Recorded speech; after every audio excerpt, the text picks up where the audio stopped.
Good evening. My name is Eric Lindstrom. I'd like to call this meeting to order. This is the Inland Wetland Commission meeting for the town of Monroe. Today is February 25th, and the time is 7:02 p.m. Will everyone please stand to recite the Pledge of Allegiance? I pledge allegiance to the flag of the United States of America, to the republic for which it stands, one nation, under God, indivisible, liberty and justice for all. I'll take roll call of members of the commission and the staff present during tonight's hybrid meeting. Please answer here or present, starting with myself, Eric Lindstrom, chairman, here. Brian Kelly, vice chairman, is not here. Rick Smith, here. Jim Stewart, here. Paul Fernandez, here. Mark Zamory, here. Kathleen Gallagher, planning and zoning administrator, is not here. And Andrew Brotman, Inland Wetlands Enforcement Officer, here. Before we start, I'll read our mission and how the meeting will proceed. The objective and purpose of the Inland Wetland Commission is to provide for the overall protection and preservation of the inland wetlands and watercourses within the town of Monroe. Please note that this meeting is being conducted utilizing electronic equipment in compliance with State Law Public Act 21-1. As such, this meeting is being recorded and will be available to the public in compliance with state law. If you're attending remotely, you will automatically be muted and unable to unmute yourself. If you wish to speak during the public participation portion of the meeting, please use the raise hand function.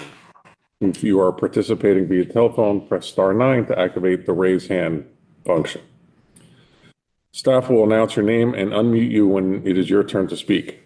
The video feature has also been disabled for public participation. Anyone participating remotely should state their name and title if applicable at the outset of each occasion that such person is speaking.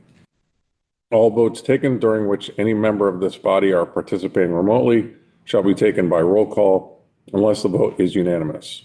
The chat features will not be utilized nor considered during this meeting. In the normal course of our meetings, we will hear public hearings and other applications.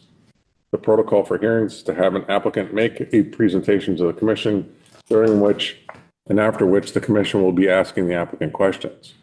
I ask that the applicants keep their presentations as concise as possible. The commission will then review town, staff, and other independent comments.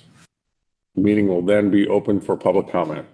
I will ask that all comments be made to the chair or commission. After any and all comments pro and opposition or of a general nature are made, the applicant will be given an opportunity to respond.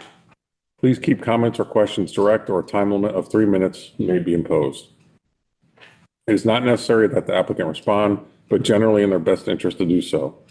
There will be no further opportunity for new questions unless new material is entered in as evidence or testimony during their response. Please keep all comments pro and con specific to inland wetlands related matters. Other applications that do not involve a public hearing will follow a similar format, with the exception that there will be no public comments allowed.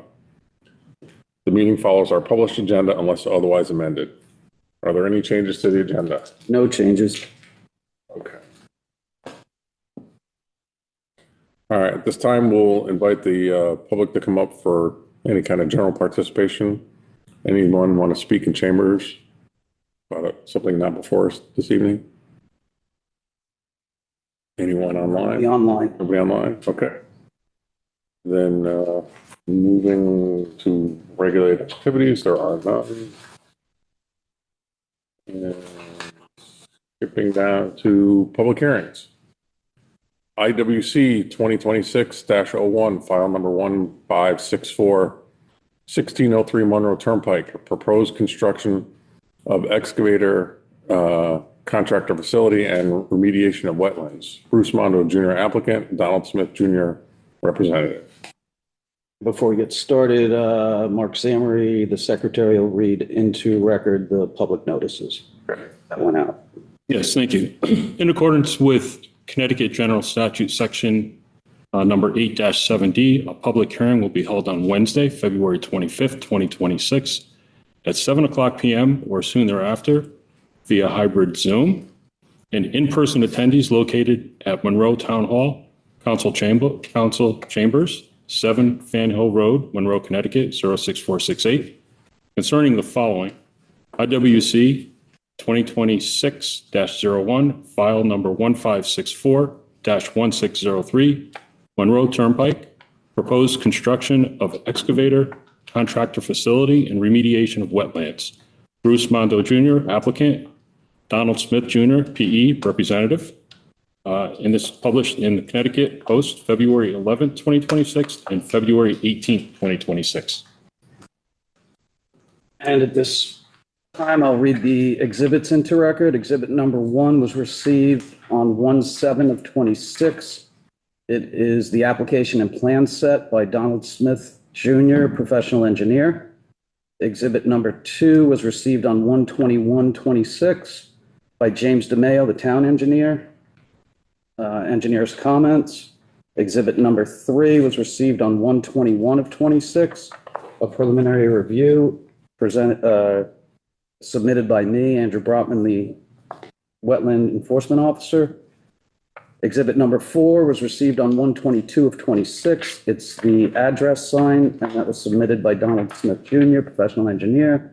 Exhibit number 5 received on 1/23 of 26, the abutting municipality referral notice, and that was submitted by me, Andrew Brotman. Exhibit number 6 was received on 2/9/26, certified mail receipts submitted by Don Smith Jr., professional engineer. Exhibit number 7 was received on 2/12 of 26, comments from the neighbor, and that was submitted by William Wiley. So William Wiley. Exhibit number 8 was received on 2/17 of 26, the public hearing sign, and that was presented or submitted by Donald Smith Jr., professional engineer. Exhibit number 9 was received on 2/18 of 26, responses to the comments, submitted by Donald Smith Jr., professional engineer. Exhibit number 10 received on 2/24 of 26, Health Department comments, submitted by Laurel Shaw, who's our Monroe Public Health Administrator. An exhibit, oh, that's it. 10 exhibits. I'll now turn to Donald Smith Jr., professional engineer. Good evening, everyone. For the record, Donald Smith Jr., professional engineer with an office at 56 Greenwood Circle in Seymour. Here tonight representing the applicant, Bruce Mondo Jr. Bruce is here with me tonight, as well as Jim Mondo, Tracy Lewis, the land surveyor, is in the back row as well.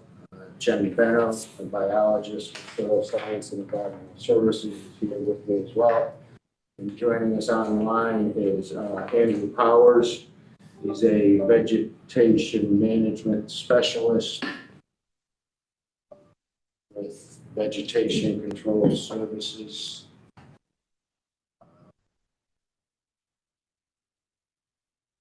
Did you lose his feed there?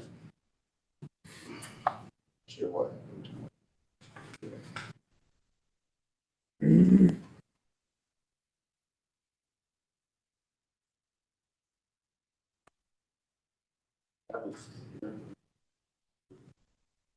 There you go.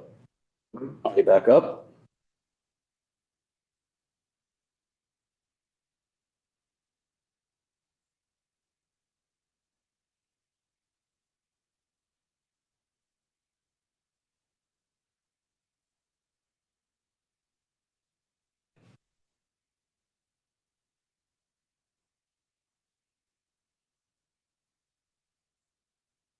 See it there.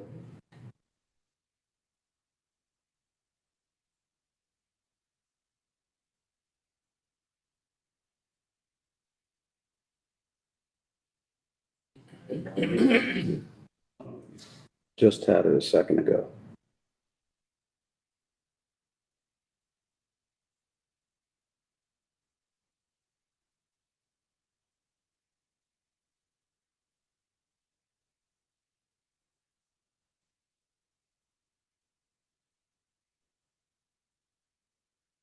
So read the document.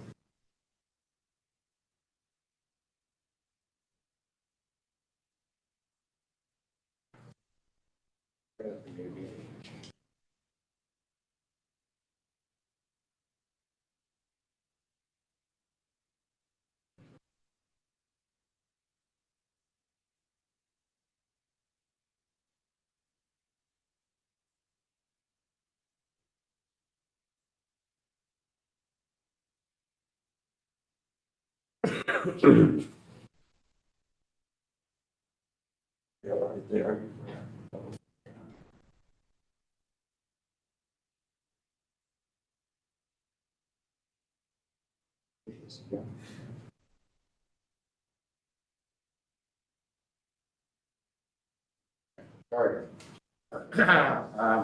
Again, here's the team that put this here tonight. As you're aware, the subject property is known as 1603. It was formerly 1603 and 1615 Monroe Turnpike, located at the southwest corner of Roosevelt Drive and Monroe Turnpike. The site is bounded by Maybrook Railroad to the south, on the bottom of the page here. See the railroad off to the side.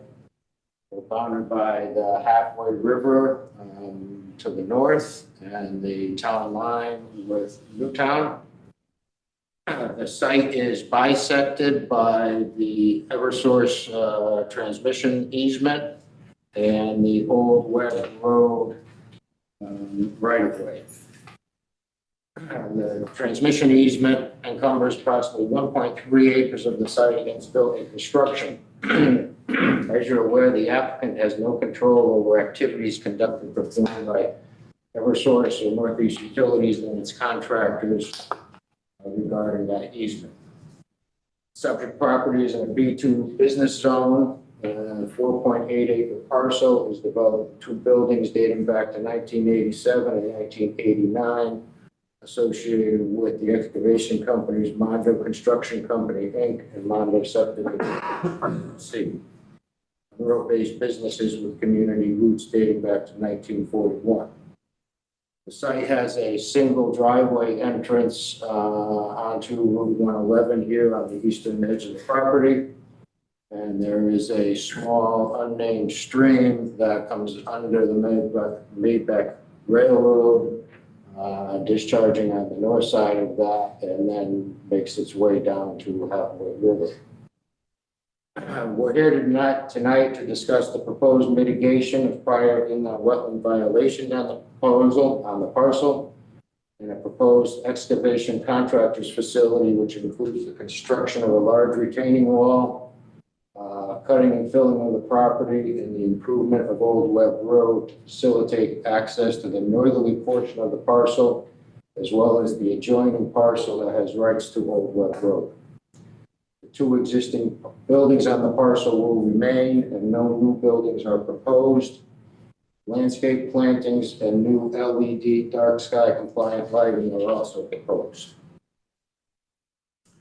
An underground stormwater management facility will be installed as part of the construction to reduce the post-development peak stormwater discharges to pre-development levels and to address the water quality of the stormwater discharge in accordance with the town's MS4 requirements.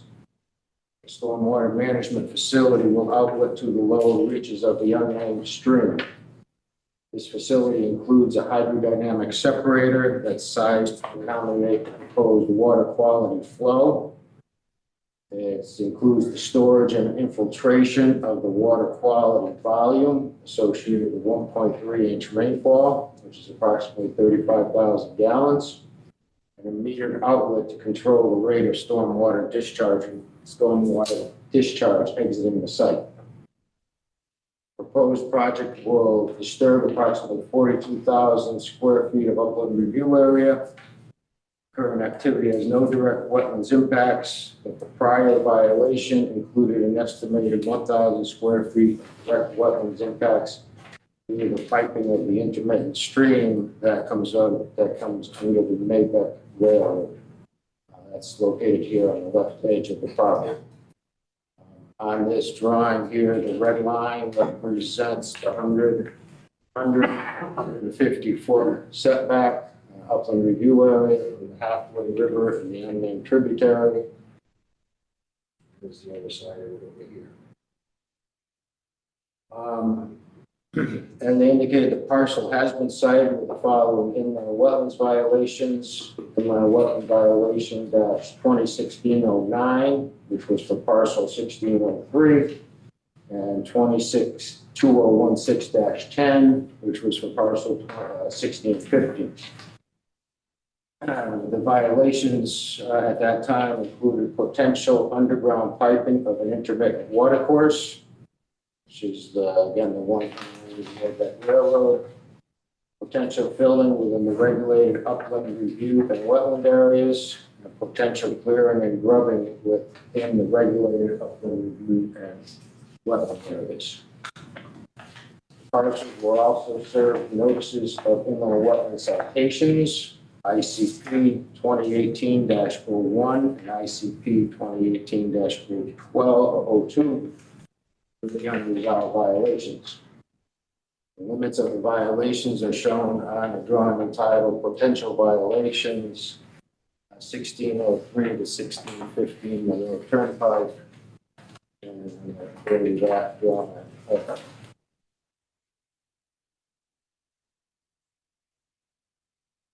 See what that looks like.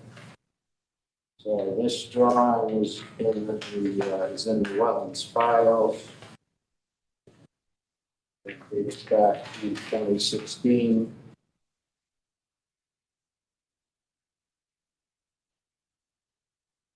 June 16th, 2016. The pink is the area of the upland review area where there were disturbances. This teal colored line that I've added onto the drawing, that is the limits of the retaining wall and the driveway area on the site. So everything to the right-hand side of this line is within the proposed development area. These items, this pink shading west of the wall is part of the mitigation area, as well as this area down to the west as part of the mitigation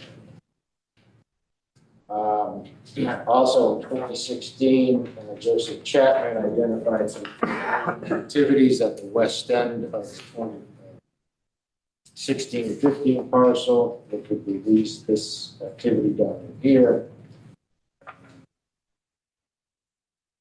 The Wetlands Commission held a citation hearing on April 3rd of 2018. The owner did not file an appeal of the notice violation during the required time frame or at any time. The owner did not deny the violation to the question of conversion of the intermittent water course. The violations found by the Inland Wetlands Commission agent, both parcels, were upheld by the hearing officer. So they had a hearing, the hearing officer upheld the violations that were presented by the enforcement officer. Since the date of the hearing, or since that hearing, the Monroes have been working to address the violations. Again, they petitioned for the abandonment of Old Webb Road. And we've merged the two former parcels and the Old Webb Road into one 4.8 acre parcel. They had acquired a small parcel from the adjoining property owners, the Wileys. They retained new engineering staff and myself. They had applied for and obtained a FEMA letter of map amendment to address flood mapping issues associated with Halfway River, how it showed up on this property. We applied for and obtained a special development district designation, SDD number 8, for this parcel to create contractors facility. Let me go back to the prior overall plan. Blow this up a little bit. What was the outcome of that? You requesting the SDD, the special SDD stands for Special District Development? Special design district. Yeah, so what was you asked for it? So planning and zoning has approved that. They did. There is the text And then it was subject to submitting detailed plans to this board as well as the Wetlands Commission proposed with the proposed excavation facility. So it created the language in the zoning regulations, and now we're back with the plans to comply with those regulations and move through the approval process with the regulations. The STD happened at what time? And has The SDD was approved in September of 2025. 2025. That was 4 months ago last time. I didn't realize that. We gave a positive referral. The last time they were in to present the project, they were looking for a positive referral from Wetlands to give to planning and zoning so that they could approve the SDD. Right. We didn't know anything about the project, so we just said, look, we don't know. We didn't give them, we gave them a positive referral? We did. We were presented the project, so we did know what the project The entailed. scope of the project. Yeah. We went over the scope of the project. A lot of this is reiterating that project. Appreciate that. So we gave a positive referral on that, and it was all dependent upon coming back to this commission to get an approval for this project, which is also tied into the remediation of the violation and the citations.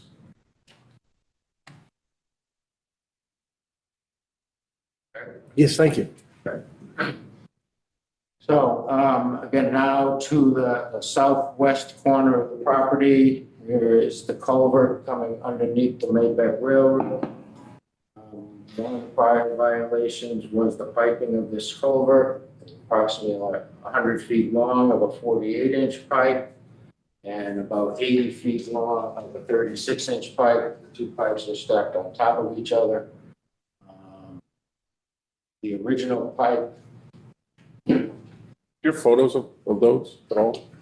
Anywhere? There are photos. They are. Some photos in the wetlands assessment.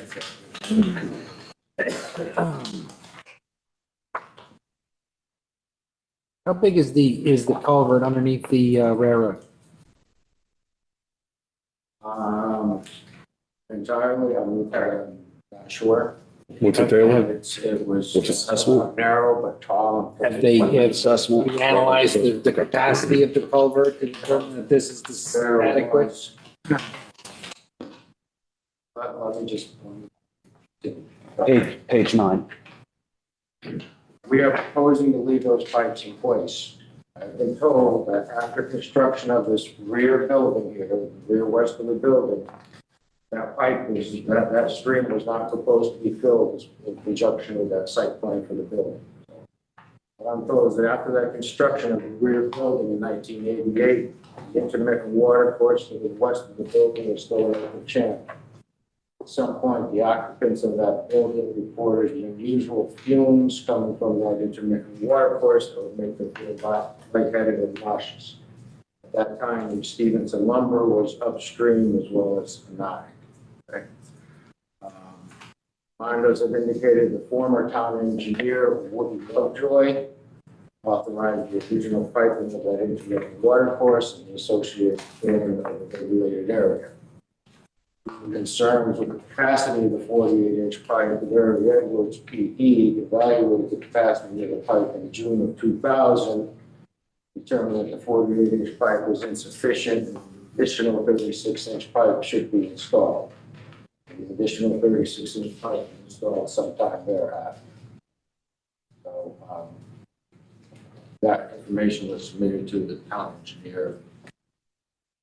So the town engineer at the time approved that? Is there, because I'm trying to understand why there's a violation if the town engineer signed off on it. The 48-inch pipe was never approved. Is that correct? Right. The 48-inch pipe was never approved. And the 36-inch pipe, there's drainage. I was given a copy of drainage calculations by Larry Edwards. Again, I don't think there's any Wetlands Commission action on that 36-inch pipe, but it was installed to address the capacity problems of the single floor. And there's no record of either of those pipes on file. Right, but he made mention that the town engineer at the time signed off on both of those. Or, No, signed off on the 36-inch pipe. The statement was, Woody Lovejoy, Public Works Director, was, former town, it says former town engineer, Woody Lovejoy.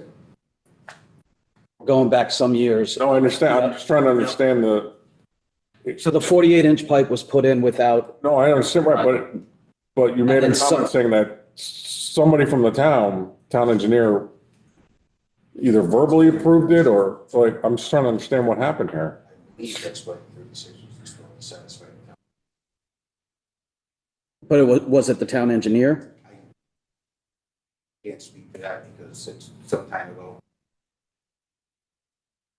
There were concerns raised by the town about the capacity of that. No, I understand. I'm sorry to, I'm just trying to understand how we got to this point. So that's why I'm just trying to clarify. Because you made a comment saying that somebody from the town, a town official, said to put this in there, The original 48. but there's no documentation to that effect. Okay, and then sometime later, whether it's the same town person or a different town person said, the one that you put in that nobody knows where you got permission to put it in wasn't enough. Now put this one in, but same situation. We don't have any documentation that says this is what we should put in. My understanding how this happened. That's my understanding. We don't have any documentation of either one of those pipes being approved. Right. And that's why we're Or even requested. There's no documentation. no documentation about either one of those pipes. Right, okay. So, Yeah. Going back to the hearings that were held, administrative hearing, right? A citation hearing, I'm sorry. The owner did not file an appeal of the notice violations within the required time. He didn't take any kind of appeal. He didn't deny the violations. He questioned the diversion of the intermittent water course, which is that piping, but did not present any evidence for his questioning. Violations found by the IWC agent on both parcels were upheld by the hearing officer. Right. No information presented back to the information on how those got in or who approved them. This is what I've been told, how they got put in, where they were. There is calculations in the file that I submitted with the drainage report that shows 36-inch pipe that was installed at that some point. That is what's there.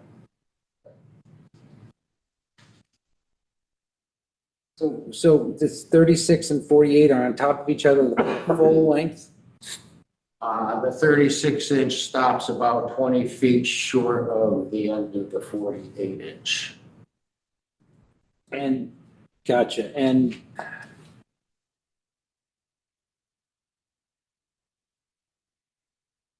there's no, If you're looking at. how did this thing perform during that flood? How'd the thing perform during the flood? Just fine. What came through the pipe was fine.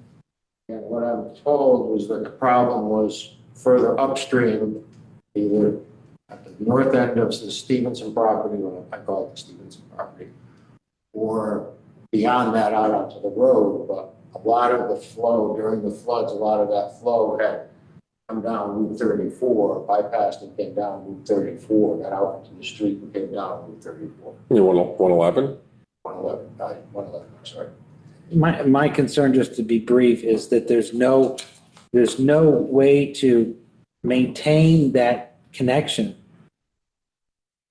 Because you're going from, a rectangular culvert to two round stacked pipes with no structure. So logs or branches clog up, you can't fix it, you can't maintain it, you can't clean it. Or after the flood, did you like go out into the culverts and inspect it? Yeah, it was inspected, it was clear, and there is access to where the square comes into the pipe. Access back in the back out? For the record, that is Bruce Mondo that's answering questions. Just if you could write that down, owner of the property. Has James DeMeo, our current engineer, taken a look and, He has, and he is online if you have questions for him. yeah, James, if you don't mind kind of chiming in, give us your 2 cents on where we're at so far. Yeah, good evening, everybody. James DeMeo, town engineer. Um, so like this commission, I did not have the full history of um, even my predecessors reviewing those pipes. Um, that's something I'm also going to be looking into a little bit, just so I have a clearer picture on that. Um, Aside from that, in terms of the pipes and the locations, I mean, I agree that the connection is a little rough. I just don't know how far we want to um, dig down in terms of the previous violation and the pipes not being previously approved. Do we want to have them shore up that connection? I'm kind of the same mind as Mr. Stewart. Um, but yeah, no, I mean, unfortunately, I don't have much more information. There's again no records in my files regarding it, so I'm not entirely sure either. Well, if we were to kind of start this project from the beginning, let's say none of this was here and they're asking to make this connection from scratch, how would we do it, ignoring what's there now? Ignoring what's there now, I mean, ideally, I'd want to see pretty much what's been mentioned, hydraulic analysis to make sure that it works. I'd kind of prefer to keep the existing pipe or the existing type of structure. So if it's a box, continue a box, that makes that connection a lot cleaner, as well as, maintenance in the future and everything else. But because when you go from obviously different shapes, the connection can deteriorate over time, and then it becomes a lot harder to fix and maintain. Um, so ideally, it'd be just extending of the same size and verifying that the same slope would work. That would be my personal preference on starting from scratch. Right. Do we have a photo of that connection or where it's going from round to square? I don't see that. I don't believe so. I mean, there is no way to photograph the actual connection. Oh, it's connections on the ground. Grade, there's an opening at the top where you can look down, but other than that, it's. Okay. There's no. All right, photo's not possible. Okay. We can investigate that connection some more. Yeah, I think because of everything we just discussed, I think it would make sense to try and explore that a little further and see if we can. Make sure it's up. Correct.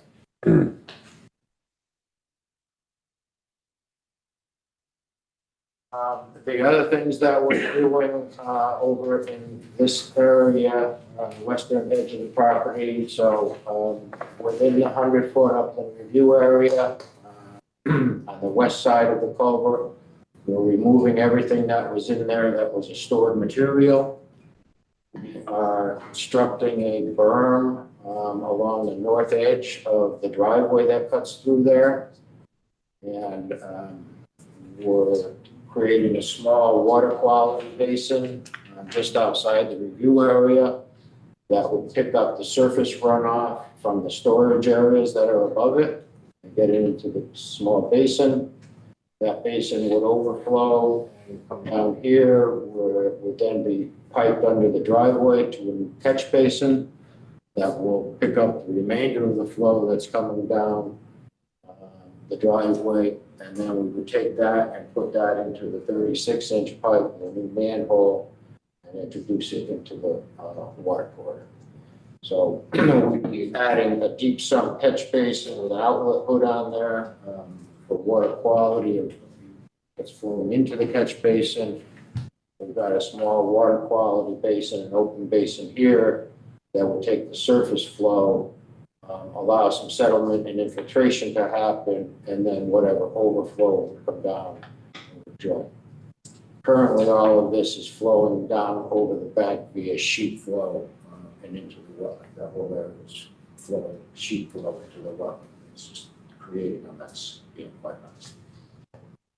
We're looking at stabilizing that and improving that.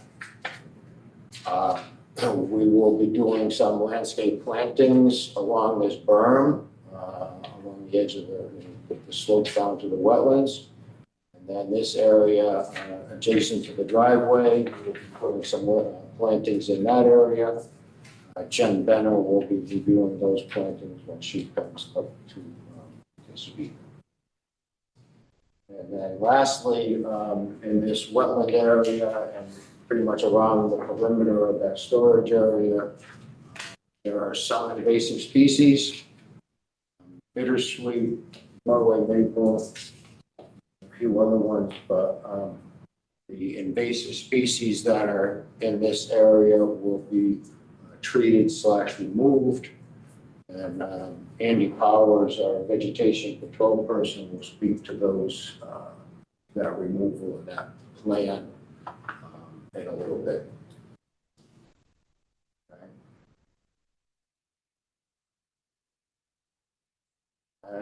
Moving to the northeast a little bit, right? So we cross Old Webb Road and into the Eversource easement. So this line here along the top is the top line of the Eversource easement. And the other line is basically down here along the bottom of the page. The two transmission towers are right here in the middle of that easement. This olive colored shading down here is a heavy invasive area, heavy invasives area. We are going to be removing, treating all of those invasives on both sides of the water course, and then stabilizing. Once we've got those filled back, and we'll be stabilizing that area with topsoil and a conservation / wildlife seed mix from New England plants. We're worried about planting shrubs of any type within the Eversource easement. Okay. We're worried that they'll be subject to indiscriminate vegetation control spraying by Eversource Energy as they maintain their right-of-way. Per the Eversource transmission right-of-way guidelines, any plantings within or along the immediate edge of the right-of-way are planted at your own risk. So you do all kinds of plantings in there, but Eversource could come through and knock them all out, either on purpose, by accident. Things under the wires, the Eversource guidelines are less than 8 feet tall. So we believe the best solution for that area is going to be a meadow mix with conservation and wildlife mix. Do they have a recommendation other than what you're suggesting? Yes. What's their recommendation for putting something in there? Other than Eversource, no, the Eversource does not make a recommendation, but they said ferns, shrubs, bushes, but anything that gets to be of any size, right, they're going to take that. be aware they're going to. Yeah, they could come through and mow it all down, Right. No, and probably will at some point. yeah. No, I was just wondering if they suggested something specific. Could we get it? I didn't see a copy of the easement. Could we get the actual easement verbiage to take a look at? The Eversource, we had previously, yes, we submit the copy of the easement. I haven't seen it. I'm just saying, I'd like to see the actual verbiage on that. That easement was not submitted. Right, please. You can. It's okay. Sorry. Has Eversource been made aware of your plan here?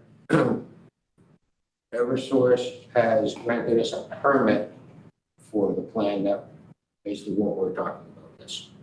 They have reviewed that. That was required, I think, by planning and zoning before we even got to the STP stage. B and Z one, wherever source was on board with. When did you get that permit? When did you get the permit? Permit source?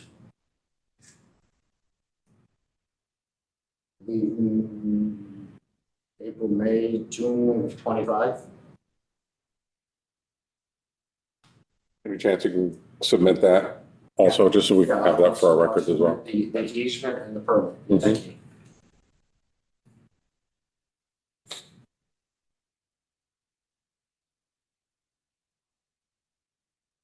Okay, and moving a little bit further to the east, okay, we enter into the excavation contractor's facility, right?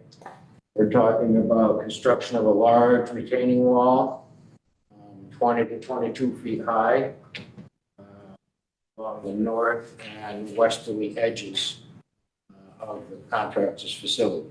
This wall will be coming up out of the ground, right? So we're creating this level area at the top of the 20-foot wall. And that will be used for storing of vehicles and equipment.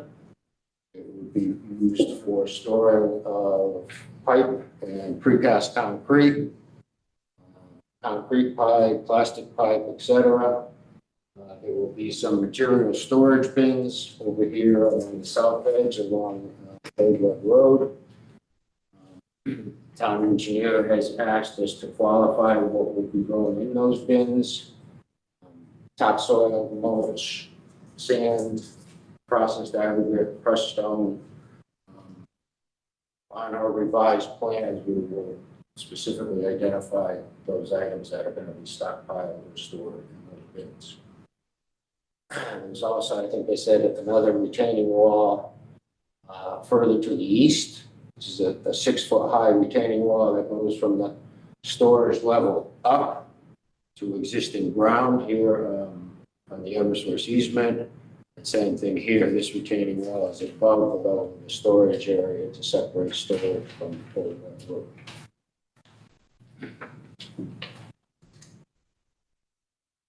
Is the site balanced?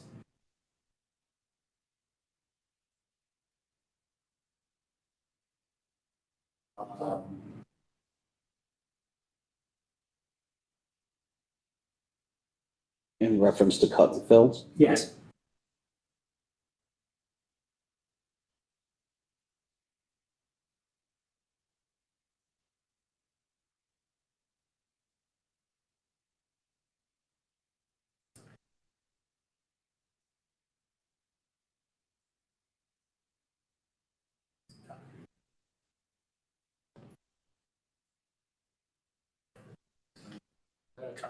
Fill some of it. We had a cut and fill some.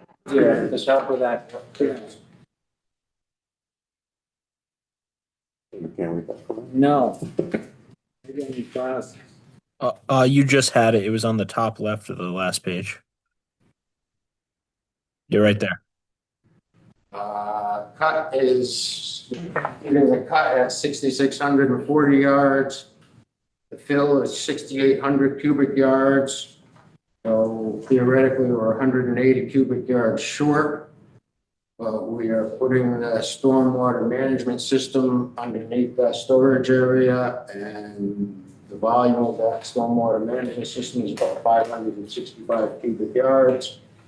So the total is we're about 405 cubic yards long that would need to be exported from the site. So we're pretty close. Effectively, it's balanced. Thank you. Yes, we're pretty close.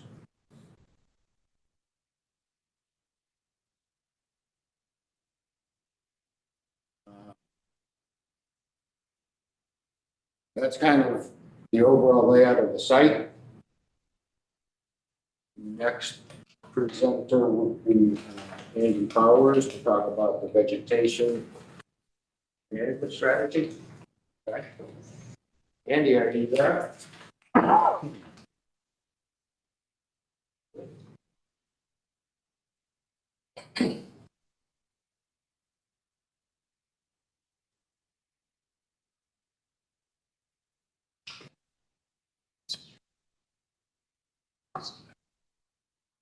Take a look at it.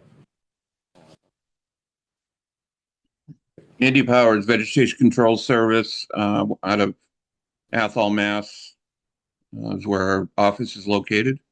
Vegetation Management Specialist. So you have the, Bruce has the plan up here. There's, in general, there's 6 different sites that are going to be addressed on the property. If you go down to, I think it's page 11 has the map. Bruce, I think that's the easiest way to, right there. So first, oh, you got it there. So you'll see site 1, which is the area along the brook. That has just a wide variety of invasives there, everything from bittersweet to multiflora rose, autumn olive, and there is some knotweed in that site as well. It's right along the brook. I am proposing that we will be treating those invasives with a herbicide mix, mostly consisting of, let's see, yeah, and you see the herbicides I have listed there. Where there's no disturbance, we'll be doing an initial treatment, hopefully this summer, on that site. And then we'll be monitoring it every year and be doing basically a treatment yearly. The next one is site 2 up along the edge of the right of way up there. Mostly a Japanese knotweed, autumn olive. We'll be doing initial treatment. That area is going to be excavated, and talked with Bruce Mondo. We'll get at least 1 treatment in. If construction activities require it to be excavated before we can get a second treatment in, it has been suggested, and he's agreed to take that soil, and it will be buried a minimum of 10 feet underneath the fill area. That is going to be similar to sites 3 and 4, which also 3 is mostly autumn olive right up by the road, close to the edge of the property. Site 4 again has autumn olive and bittersweet. So all 3 of those sites, anything that, if we'll get at least 1 treatment in before he moves any of that soil, and then it'll be buried underneath the fill area. Site 5, that's up along the edge of the driveway. Again, knotweed, Norway maple, oriental bittersweet. The plan is to cut and treat stems of the oriental bittersweet going up into any native trees that are going to be staying. The Japanese knotweed will be treated similar to the other sites. The Norway maple will be cut, stump treated, and the chips from it will be left right on site. There's no fruiting material on it because we propose to cut it in the wintertime, so those chips could just be left right on site. And the last site is site 6, which is up along the banking. That's mostly oriental bittersweet up there, a little bit of autumn olive, and a little bit of knotweed. Again, treat it with a herbicide mix using the herbicides that we have suggested. So Just a note for the commissioners on this map here, the small circles with the numbers in them with an arrow, those are the key to the photographs. If you're looking through the photographs, I want to see which photograph is where. Those black circles with the little arrow and the number. It's your P map to the photos that Andy has attached.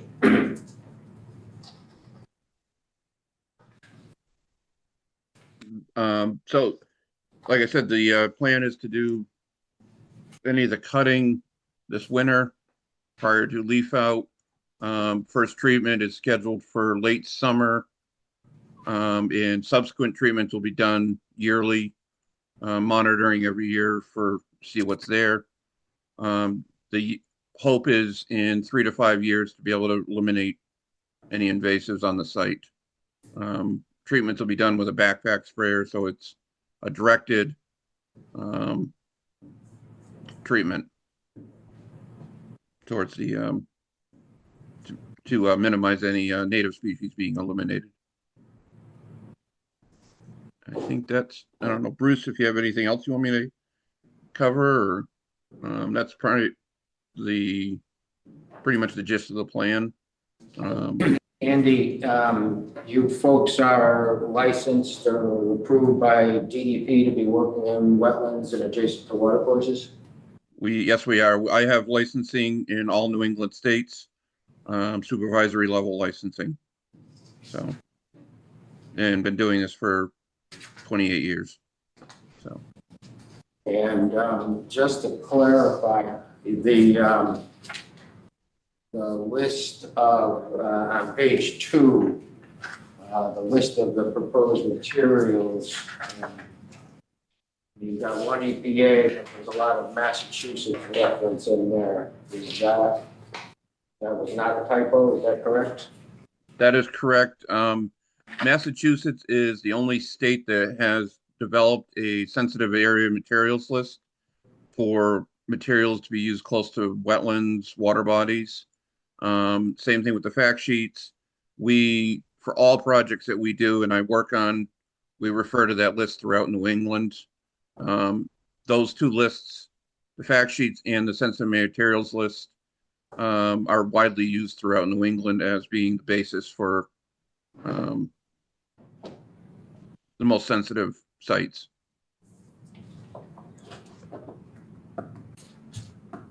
Thank you, Andy. And I'm just scrolling through some of the pictures. These two pictures that are up now, that's the storage area to the west of the back building. The area over the culvert. Culvert is probably flowing right into here, down along the bottom of this picture.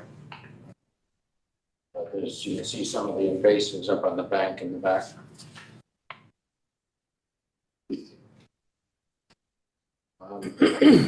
Any questions for Andy at this point in time? Yes. So anytime I know of proposed use of Roundup or other similar indiscriminate herbicides to be used near waterways, especially active ones like this the halfway river and specifically in areas 1, 5, and 6 that are all in the 150-foot 100-foot wetland setback. 2 and 4, and 3, I'm not as concerned with. There's going to be some distance there, but I got to ask Andy, is there any other way that we can deal with it? I know you're talking about knotweed, and knotweed is a very difficult invasive to get rid of, and if you don't get the roots and the whole 9 yards, I know it's really tough. But is there something else we can do to lighten our use? And I understand you're going to be spraying away from the waterways and doing what you can, and I appreciate that you're licensed and you got this, but I just get very nervous when I hear about Roundup being used so close to Zoar River and so close to a tributary of Zoar River, Halfway River. So I'd ask you to see if you can do anything different to lighten it up. I don't know your business. I'm not licensed like you are, but I just... Yeah. Unfortunately, there really is no other alternative, especially when you come to knotweed. Those roots go so deep, and in order to get them, you really got to get something that's going to move down into the root system. And there really has not been any alternatives that have been developed that we've tried a couple alternatives, but they really don't work. We've tried some organic options, but all it does really is just burn the tops down. Doesn't do any root uptake. The big thing is getting the root uptake, and the mix that I have suggested is something that we have used very safely in sites like this. We've used it for Providence Water System on their properties, right up to their edge of their reservoirs with their approval. So it's something that we have used pretty much in very similar situations in many different areas over the years. So I understand, I accept what you're saying, Andy. I worry for your own health as well as the health and well-being of the residents, but specifically your health, because you use this material on a regular basis. You're aware of Monsanto and Bayer. I think they're trying to settle their Roundup cases for 700 or 600 million. They had they had billions. Recently, yes. Yeah, but I worry about you. I worry about the residents of Monroe. I worry about the folks on Zor, especially at the late in the autumn, late in the summer, when you do the application. What else to say except that it bothers me. And I think rightly so. Yeah, I have to go through yearly training. I go through a ton of training. We go through. I actually trust the science. I've talked with many different toxicologists over the years, worked with many of them from different states, and at this point, I trust the science more than public opinion. So that's I guess what I'm going to say about that. So that's my experience. Opinion. My own personal experiences with my godfather who passed away from lymphoma, but it was related to the pesticides that he used from Delia sod farms. Michael Delia is what I'm talking about. It's my godfather. So I really do feel I have to express my opinion there that I wish there was some other way. I don't have another way. Right. Okay. Well, we've heard from the expert, so we'll move on. Thank you. And then Andy, the agreement that you have provided to the Mondos provides for three years of treatments. That is what we have proposed, is 3 years of treatments. 3 years of treatments is what we have proposed to the Mondos. Is this is a broadleaf? Yes, it is. Okay, so the when do you put down the seed? The seed could be done after the first year. That isn't an issue because I've worked in restoration areas. Like I said, this is a targeted application. I have done construction projects where they've done it after the first year. My suggestion is to wait till at least the end of year 3, if possible, if construction activities will allow. But I am able to work with whatever construction schedule I need to work with. So.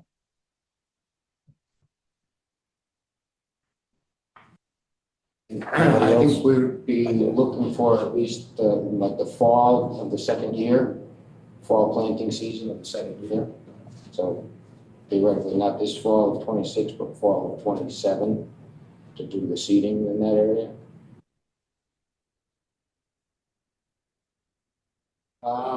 Andy, while you're still there, this is Andrew, Wetland Enforcement Officer for the town of Monroe.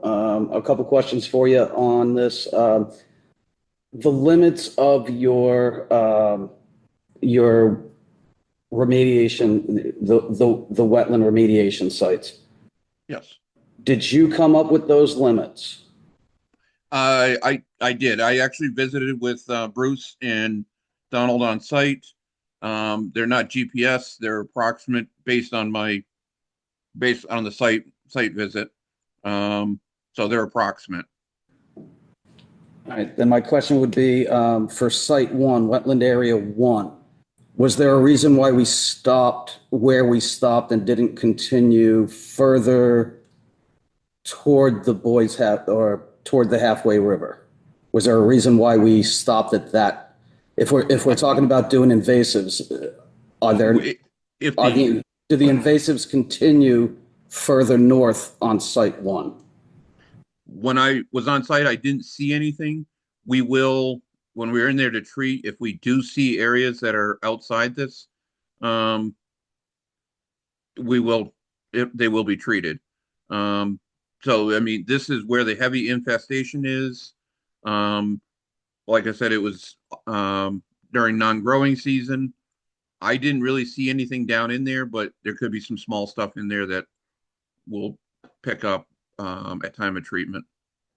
So, And further on that, back to what Commissioner Smith was asking, do you find that hand removal of these invasives are effective? I see you came together with an invasive removals, which is very complete and very applaud you on the methods of removal of some of these really invasive plant material. Is hand removal an option, or is it effective? I've not found it very effective. The biggest issue is with most of these invasive plants, you need to get all the root systems. I've worked on some hand removal sites over the years with very, very low effectivity. And most of them, we've actually had to go back and do herbicide treatments anyways, because they were not very effective. I know I hear about it all the time. I have yet to see a site that I have worked on or any of my other colleagues at VCS that has been successful. These using herbicides has been the most successful that I know of over the years. So. And to reiterate, all the herbicides that you're suggesting in your remediation plan or your eradication plan, they've all been approved. Yes. Yep. Well, I don't know if it's an appropriate time there, but I think to get a lay of the land is appropriate for this. So I would say at some point, I would like to request a site visit to. Yeah, no, I think it's appropriate. We will. We'll get. Snowshoes? Yeah, we'll get. Yeah, let's take a look at it a little bit, and I just caution you, Andy, if we do go through to be very, very more careful than you usually are. I can't state it enough. Andy, when you were on site, did you observe the erosion and the scour along that brook? I did, yes. Yeah. And you did not come up with the planting plan. You're evaluating the invasive removals, or is it also in your purview? It's just the invasive. Gotcha. Okay. Just invasives. Yeah. That's where my area of expertise is on. Great. Thank you.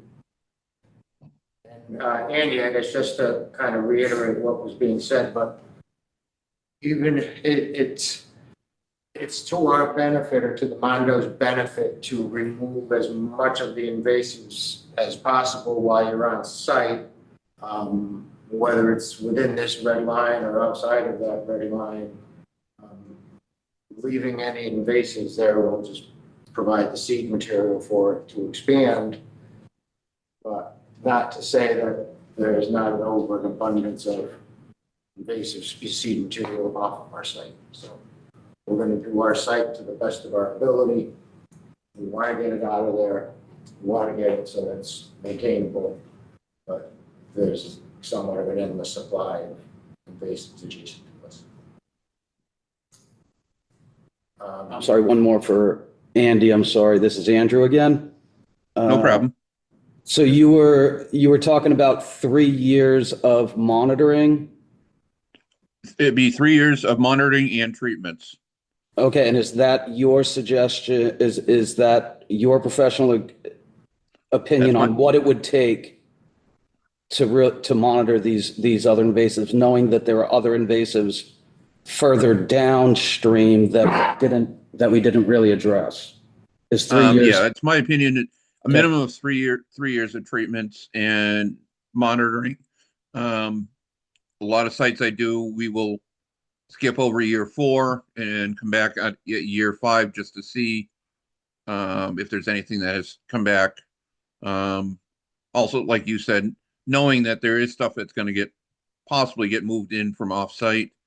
That's why I've had projects where they say they want it indefinitely monitored, which in my opinion is really not effective because like Donald said, there is stuff going to be off-site coming in. It's the big thing is try to get the site clean as we can, knowing that there's a possibility of additional movement from off-site.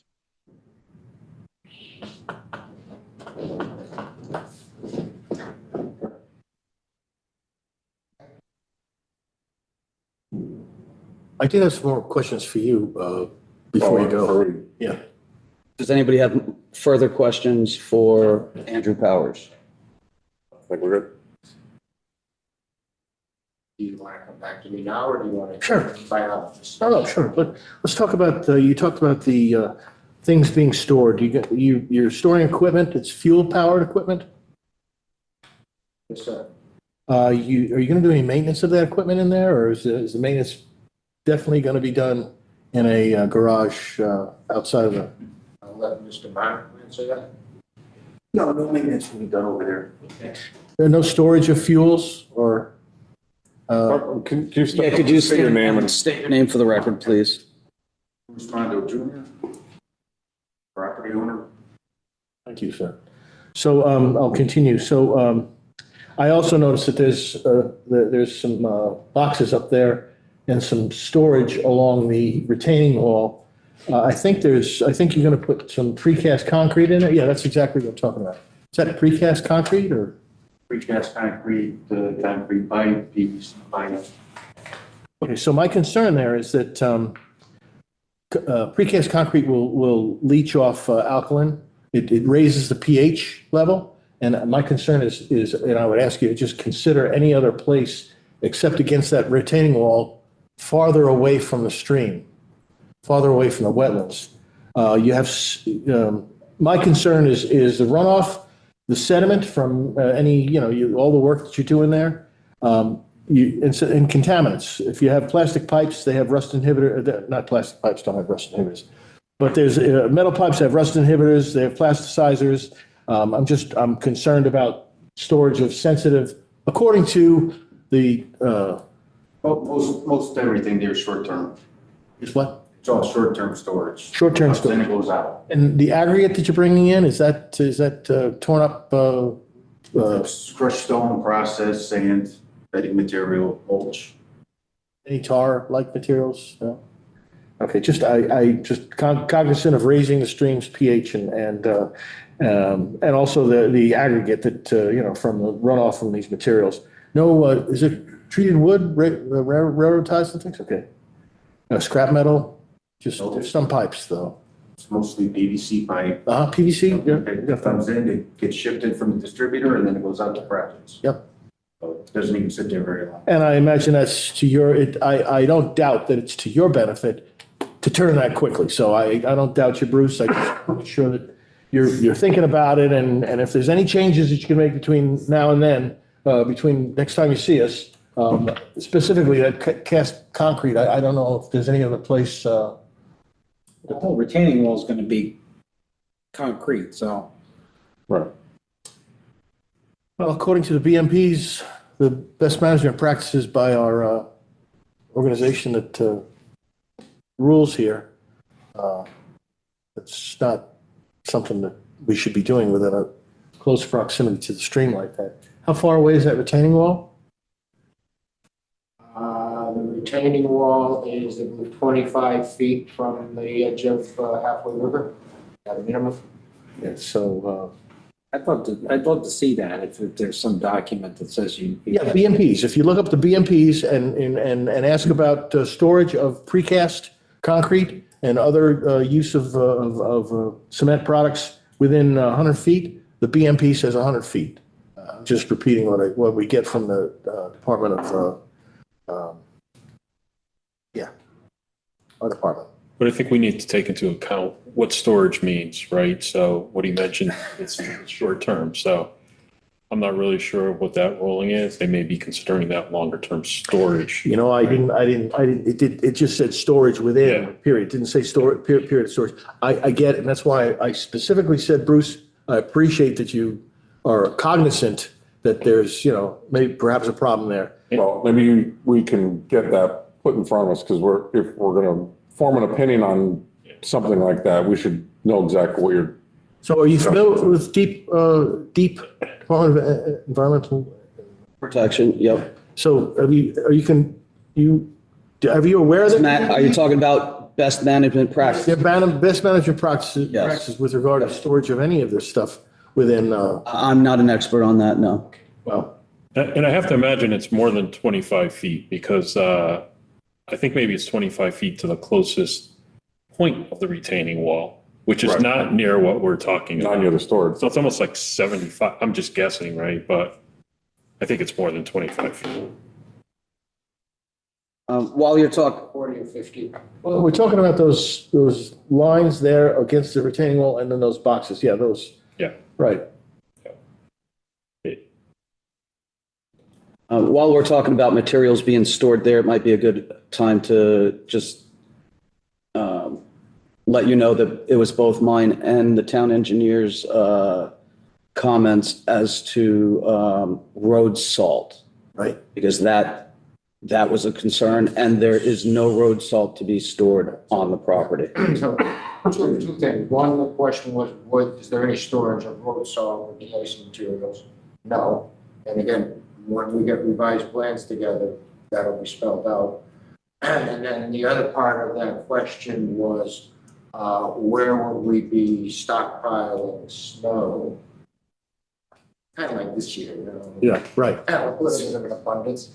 But all of that snow would be kept up within the storage area. It would maybe be along the retaining wall over on this side. The entire storage area is draining down to a double catch basin that then flows through the hydrodynamic separator before dropping into the underground infiltration system. So keeping that snow storage up on the top so that it goes through the storm drainage system. And speaking with the town engineer, did not want it placed over here and pushed over this edge. So we will demonstrate that or illustrate that on future plans of where snow storage will be taking place up there. That was a staff comment that was raised about use of the property. Thank you, sir. Okay. No further questions from me. With that, I'd like Jen Benno to come up and she can do her wetlands assessment, the upland review, planting recommendations, and the impact area tree inventory. But with that, Jen, take over, please. Which one would you like first? The assessment, the planting and trees? Your choice. That's good, because I had her laid out, so that's good. Tree.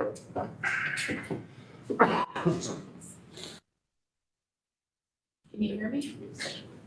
We can hear you, but if you don't mind, try to speak up and into that microphone. It's hard for staff to hear.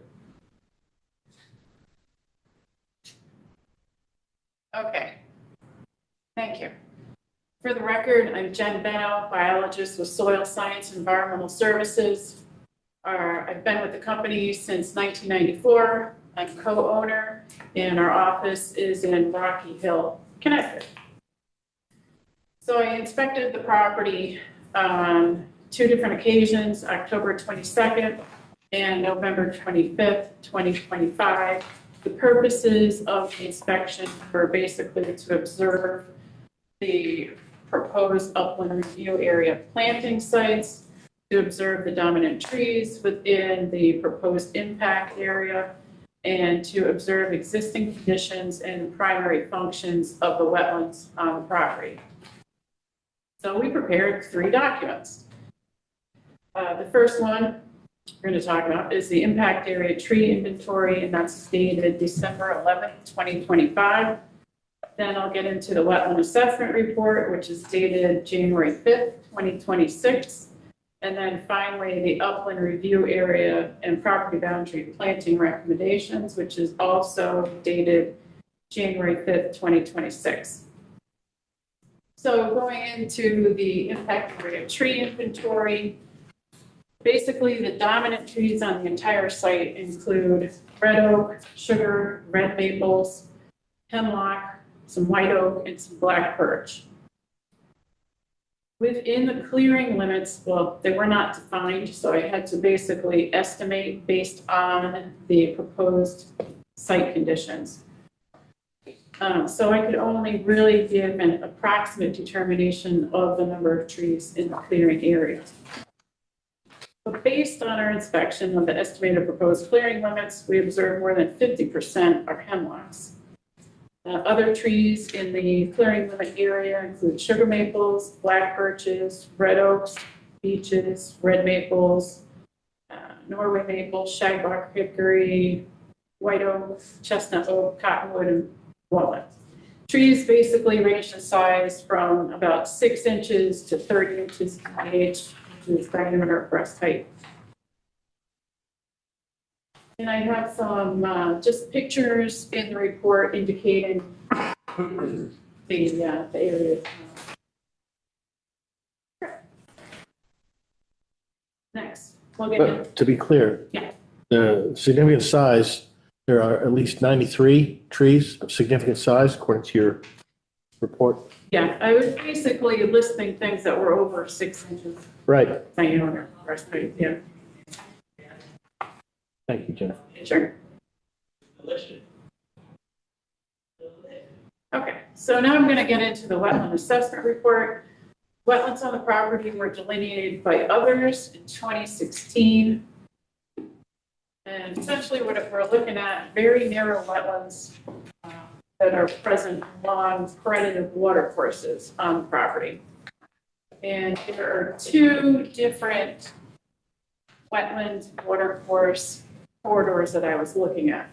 And I just named them wetland 1 and wetland number 2, just based solely on my order of inspection. So wetland 1 is a very narrow wetland along the unnamed perennial water course in the southwestern, or this side. Where else? There we go. And I think earlier we just, you were asking what page, if there were pictures of the pipes, and that's on page 9 of our wetland assessment report. So wetland number 1 commences at those culvert pipes.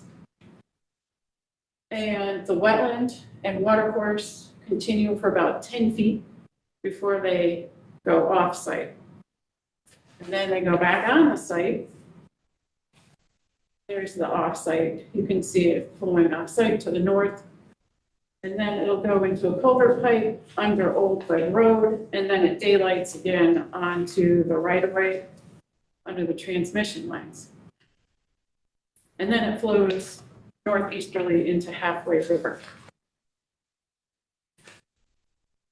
So, okay, the picture that's up on the screen right now shows you what it looks like underneath the transmission lines along the right of way.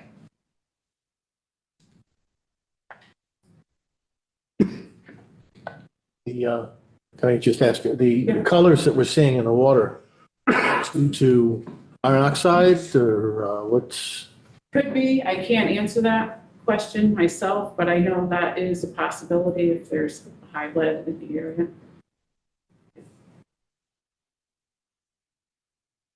So just getting back, there's bank erosion that that's just looking the other way towards the culvert under Old Web Road. That's looking upstream. along the right of way. Bank erosion was observed along the northern edge of the transmission line right of way. There we go. That picture. Did you say that was due to the big storm we had, or? I don't know, because I don't know what it looked like prior to that, so I can't answer that question.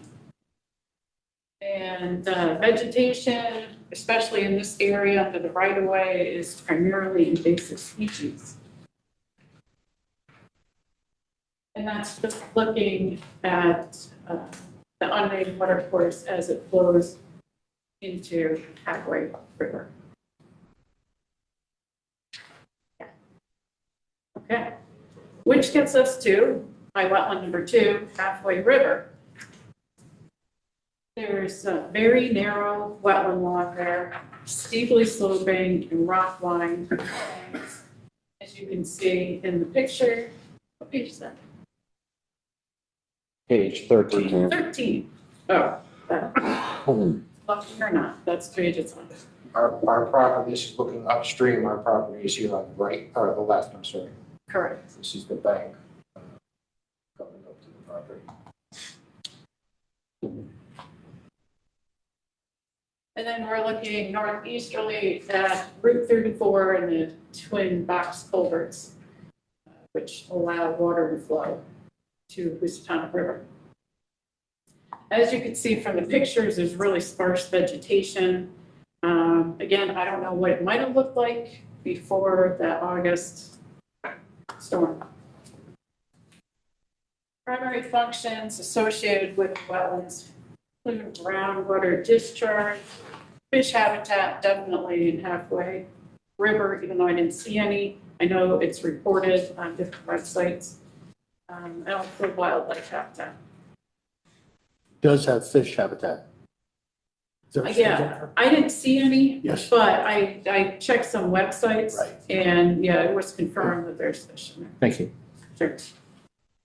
And that, in your observations, when you were down at the Halfway River, was there any scour, any erosion down there as opposed to, was there a clear difference between that and the perennial watercourse? The unnamed perennial watercourse, yeah, there was definitely more erosion along that watercourse. Now, I really didn't notice anything along Halfway River. It looks pretty solidified with the Yeah. boulders I on think either they side. did pretty good around the banks. We checked the natural diversity database division map dated December 2025 for the property. And basically, when we check those maps, we're looking for listed endangered, threatened, special concern species or critical habitat areas. And the map did not indicate anything on this specific site, but it did indicate a hit across 34 along the Housatonic River, which is not surprising. So we have that covered. Don went over the impacts. There's no direct wetland impacts. There's just under an acre, 0.963 acre of activities in the upland review area. So potential short-term impacts that we'd be worried about would be erosion and subsequent sedimentation into the wetlands and water courses downstream or downslope.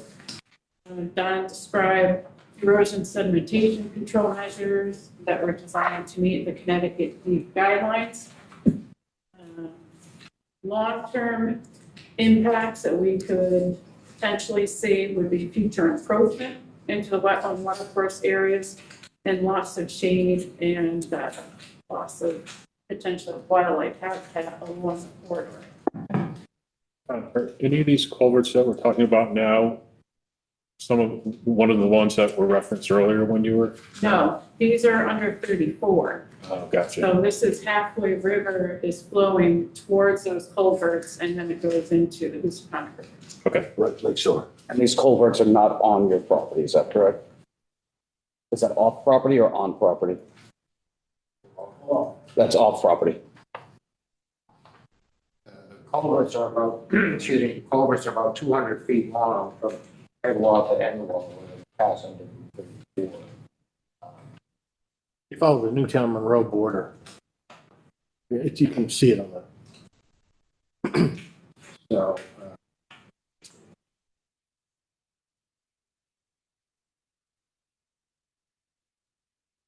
The twin boxes are over here. Our property line, this comes down.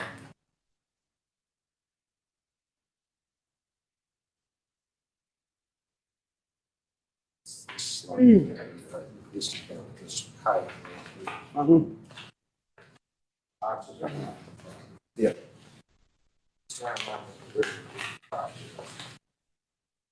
Where is that, you called it a wetland, but I think it's a water course, right? I mean, it's specifically a water course. That, one of your pictures that you showed. Oh, the twin boxes? No, there was another picture prior to that.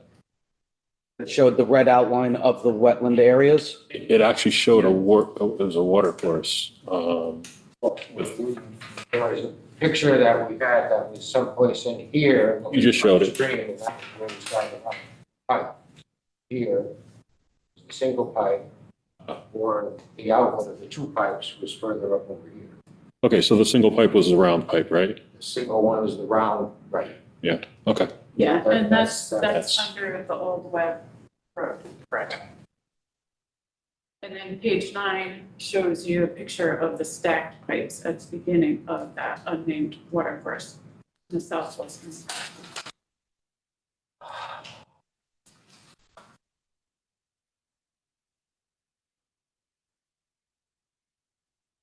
So, this is the pipe under Old Web Road, Yeah, I think it was, 60-inch. And further up, that's 36. it was prior to that. And then there's the 36 on top of the 48.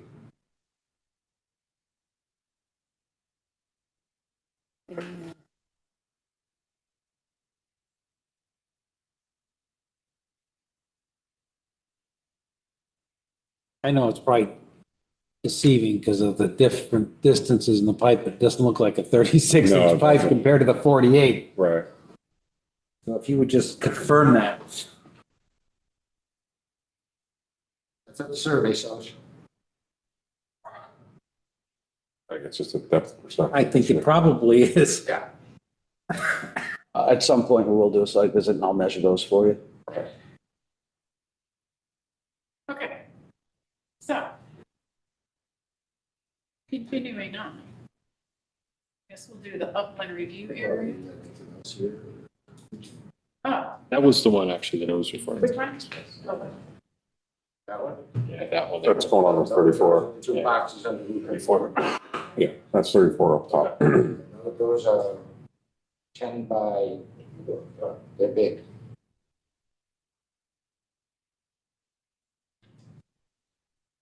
So, it is our professional opinion that there will not be a significant adverse impact to the limited functions that are provided by the narrow wetlands associated with this.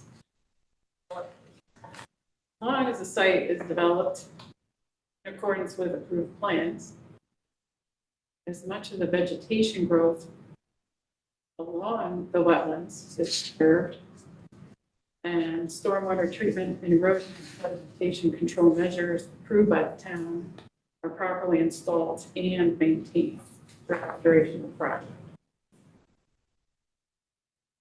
That is despite 93 significant trees being removed. Huh?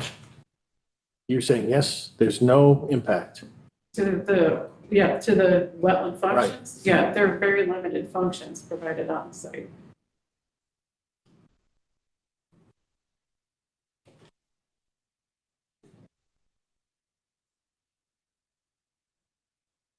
Sure, yes, thank you.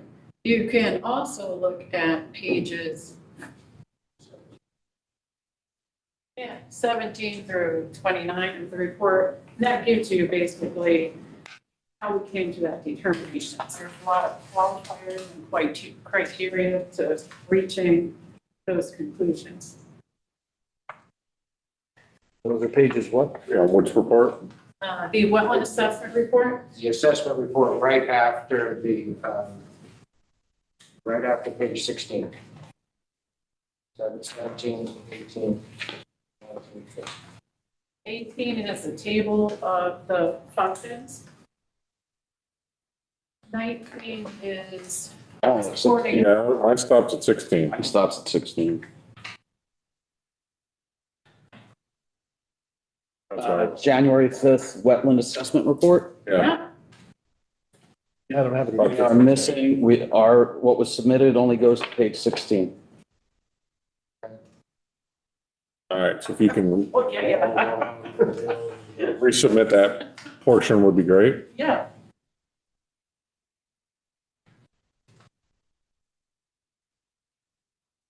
You sent it out as well. It got attached to something else, but It might have gotten separated from the report when the copies were being made, but yeah, let's get that resubmitted if you don't mind. We will not be naming that watercourse Benno Brook if it doesn't come in, okay? That's okay. It's orange, I'm not sure. Wait, So it's just pages 17 and 18 we're looking for? There's 2 pages? 17, no. 17 through 29. Oh, yeah, we're missing Yeah. half your report. It's, you look at the screen, it's the wetland vegetation inventory, it's. That's the visual. All right, We've not seen that. let's get that resubmitted. Yeah.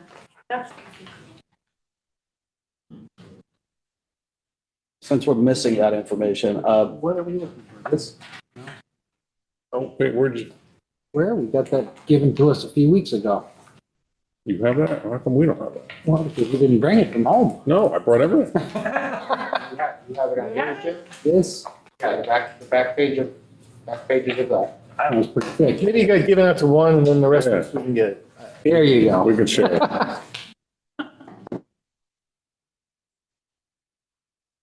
You got that.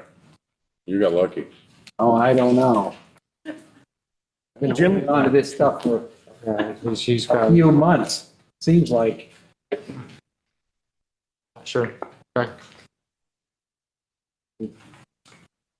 This copy, right? Separate. You can have it in Andrew, if you Yeah, want. why don't you reissue it to all the rest of us?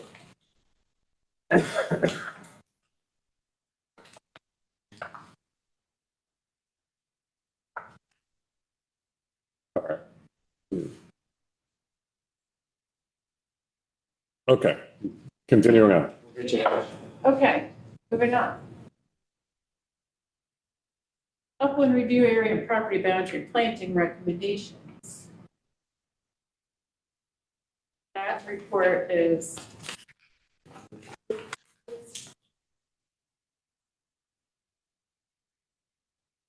Got that one. I probably had that one. There you go. I got that. So let's get backtrack. The tree inventory is 6 pages.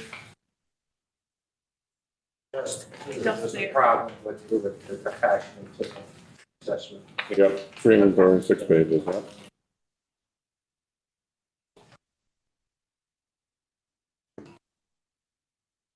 Okay. Upland review area and property boundary planting recommendations.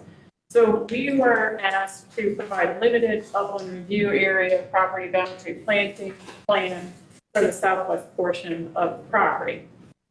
The area is currently utilized for equipment and miscellaneous material storage. So we have to presume that some of the soils in there are compacted within the planting sites. Also, the planting sites are north facing, so they will have limited sunlight. So this makes it more challenging. So we are recommending tree and shrub plantings to restore vegetation and growth in that area. It would provide vegetation diversity as well as wildlife habitat. So we are recommending species that tolerate various soil conditions and full shade. We are also recommending seed mixture with native species be spread over the exposed soils and the planting sites. There's a copy of the recommended seed mix at the end of the report, and it's also the same seed mixture that is proposed for the invasive species remediation planting area. Trees and shrubs that we are recommending include red maple, gray dogwood, American hazelnut, witch hazel, arrowleaf viburnum, nannyberry, hawthorn bean, hemlock, and arrowleaf viburnum. Once again, it's because we have restricted conditions there with limited lighting. So we had less to choose from making our selections. The plantings will likely be needing to be watered until they become established. There are invasive species on the property and adjacent to the property, which you've already heard about. So there's concern that these planting areas could be overgrown with invasive species. So that will be part of monitoring, and they will have to remove invasive species during the First. Species first. Oh, yes. Removing the invasive species first, but then throughout the monitoring period, we want invasive species to be removed from those planting areas so they don't compete, choke out, shade out the plantings. We do recommend 3 years of monitoring, and that would be to report on the status of the plantings, make sure they're still healthy, and make sure there's no soils stabilization issues and no invasive species concerns. And those reports would be submitted to town staff for you to review. That's concludes it. So Jennifer, I see you recommended plantings in a couple areas. You recommend 4 trees in the upland review area plantings, and then another 9 trees in the property boundaries with 43 and 17 shrubs each in those 2 areas. So the total number of trees that you're putting in, we're talking about 6-foot trees. You're going to put in just 13? Is it just 13? And we're taking out 93. You think that's sufficient? This is just to restore vegetation in the southwestern portion of the site. Thank you.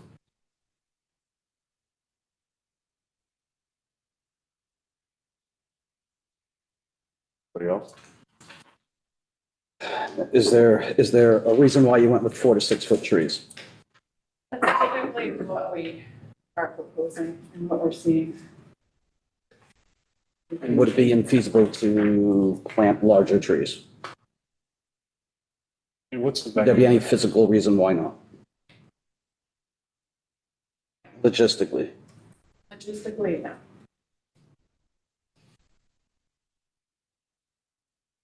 What's the diameter of those? I think you mentioned the ones you were taking down were on average 6. Yeah, 6 inches. That is difficult. Right, so just in comparison, what's the diameter of these on average? Something like that. Few inches. So you didn't look at the other part of the site to recommend plantings? No, that was not part of our scope. Is there a planting plan for the other part of the site? So we talked about the area of the invasives and that being planted with the conservation wildlife mix. The north side of the retaining wall, again, is going to offer limited opportunity for any plantings there. Again, that's on the north side of a 20-foot high wall. So we are not, other than seeding in this area, we're not proposing any plantings. On your alternate plan, you show some evergreen buffer plantings. Is that being proposed or That not? was, I believe that was up by the, those, from the concept plans, those had been changed, but that's along the top of this berm over here. We had originally had some evergreens in there, and then they were changed to the shrubs. What? They were changed to what? These wetland shrubs. They were, yeah, they No, were I'm changed. talking about these. Oh, I'm sorry. I'm sorry. We're both in the wrong spot. There was a line up here between Your swale. riprap swale and the retaining wall, right? There was a line of pine trees or hemlocks there. I think that based on discussions with planning and zoning, they think that those were kind of necessary from a landscape buffer point of view. So those are not being proposed.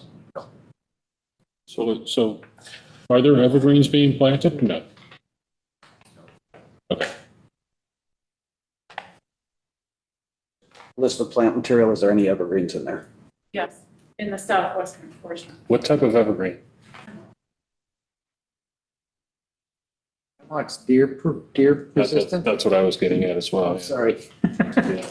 Yeah, no, that's because I feel like green giant are deer proof, right? I'm not sure about that particular species, but that's the question I had as well. Green giant are not deer proof. They are in my yard. They are in my yard. There's one that is. They're supposed to be. They're not, and hemlocks, the deer do like hemlock. I mean, this year they're eating everything in our yard. Yeah, I think there's something else eating at our evergreens this year, but Yeah, the difficult part of that is that most evergreens don't like the shade, and that's a sunny spot, isn't it? so back to the question though, are they The deer like hemlock, yes. Deer like everything right now. And we have a skid loader. It's supposed to be deer proof or no? yeah, well, they don't like everything, right? But hemlocks, evergreens, they If you have suggestions on other evergreens. it's not Fine. Is there any reason, would there be any reason not to plant Norway spruce, which they do not eat? You do, yeah, go with that. Sure.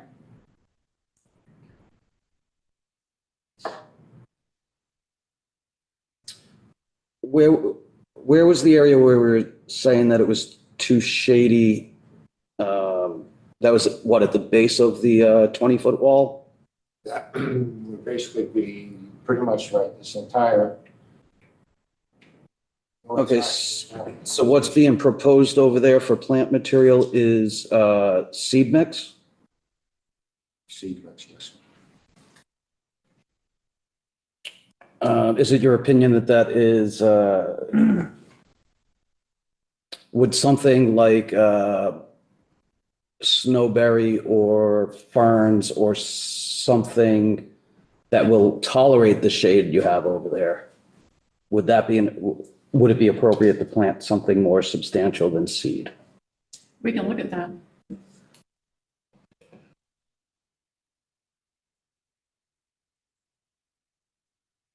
That'll go a long way. I appreciate that. Sure.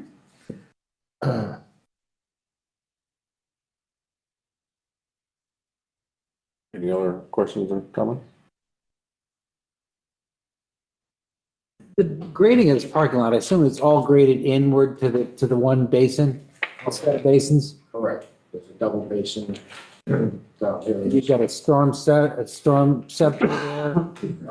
Everything goes through there. And then it discharges out to a, Jim, this green. So, okay? basin here at, let's say, approximately 11 o'clock. But the site grades down through that double basin.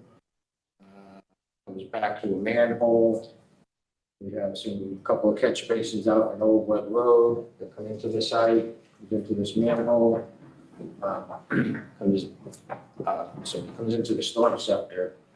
and then out of the storm scepter into a manhole, and then into the isolated row on the storm tech system, and then two other rows for the storm tech system, and then outlet to the perimeter water course.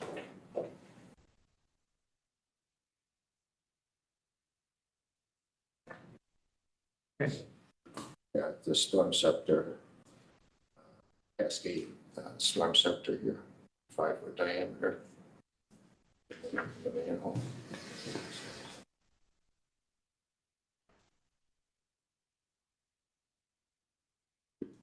Good. All right. Anything else left to present?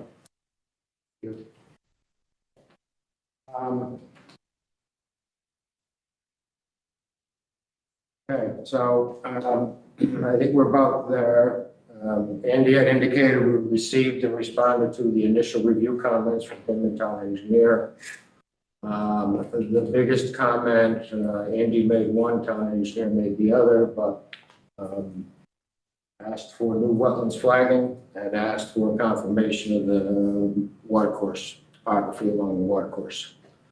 So since we received those comments in early January, none of that work activity can be completed. So we're at the mercy of the weather right now.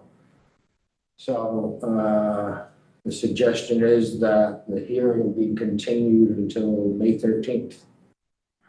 Right. To give us time to get them flagged, get them located, get them on the plan, adjust the plans if we need.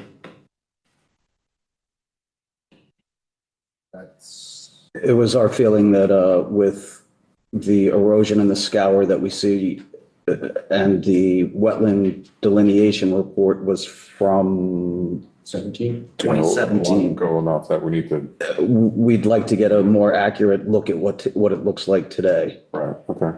But obviously that work can't get done right now. Right. No, that's fine. So, okay. So Statutorily, we have the time. right. And they're going to, okay. So we're going to give them a couple months to work on some of that. Is there anything else we want them to address? I know I have a comment though. Well, I had 3 points. The indiscriminate herbicides, any way you could curb that a little bit. In my opinion, the insufficient plantings to replace those removed. And the third ones is the BMPs of storage materials close to in the upper review area. So when you can get that easily by, you're looking at for what they are, just ask any AI, what are the BMPs per Connecticut deep regarding construction material storage near wetlands? So anything you could do to improve those, improves you, to me, improves the application and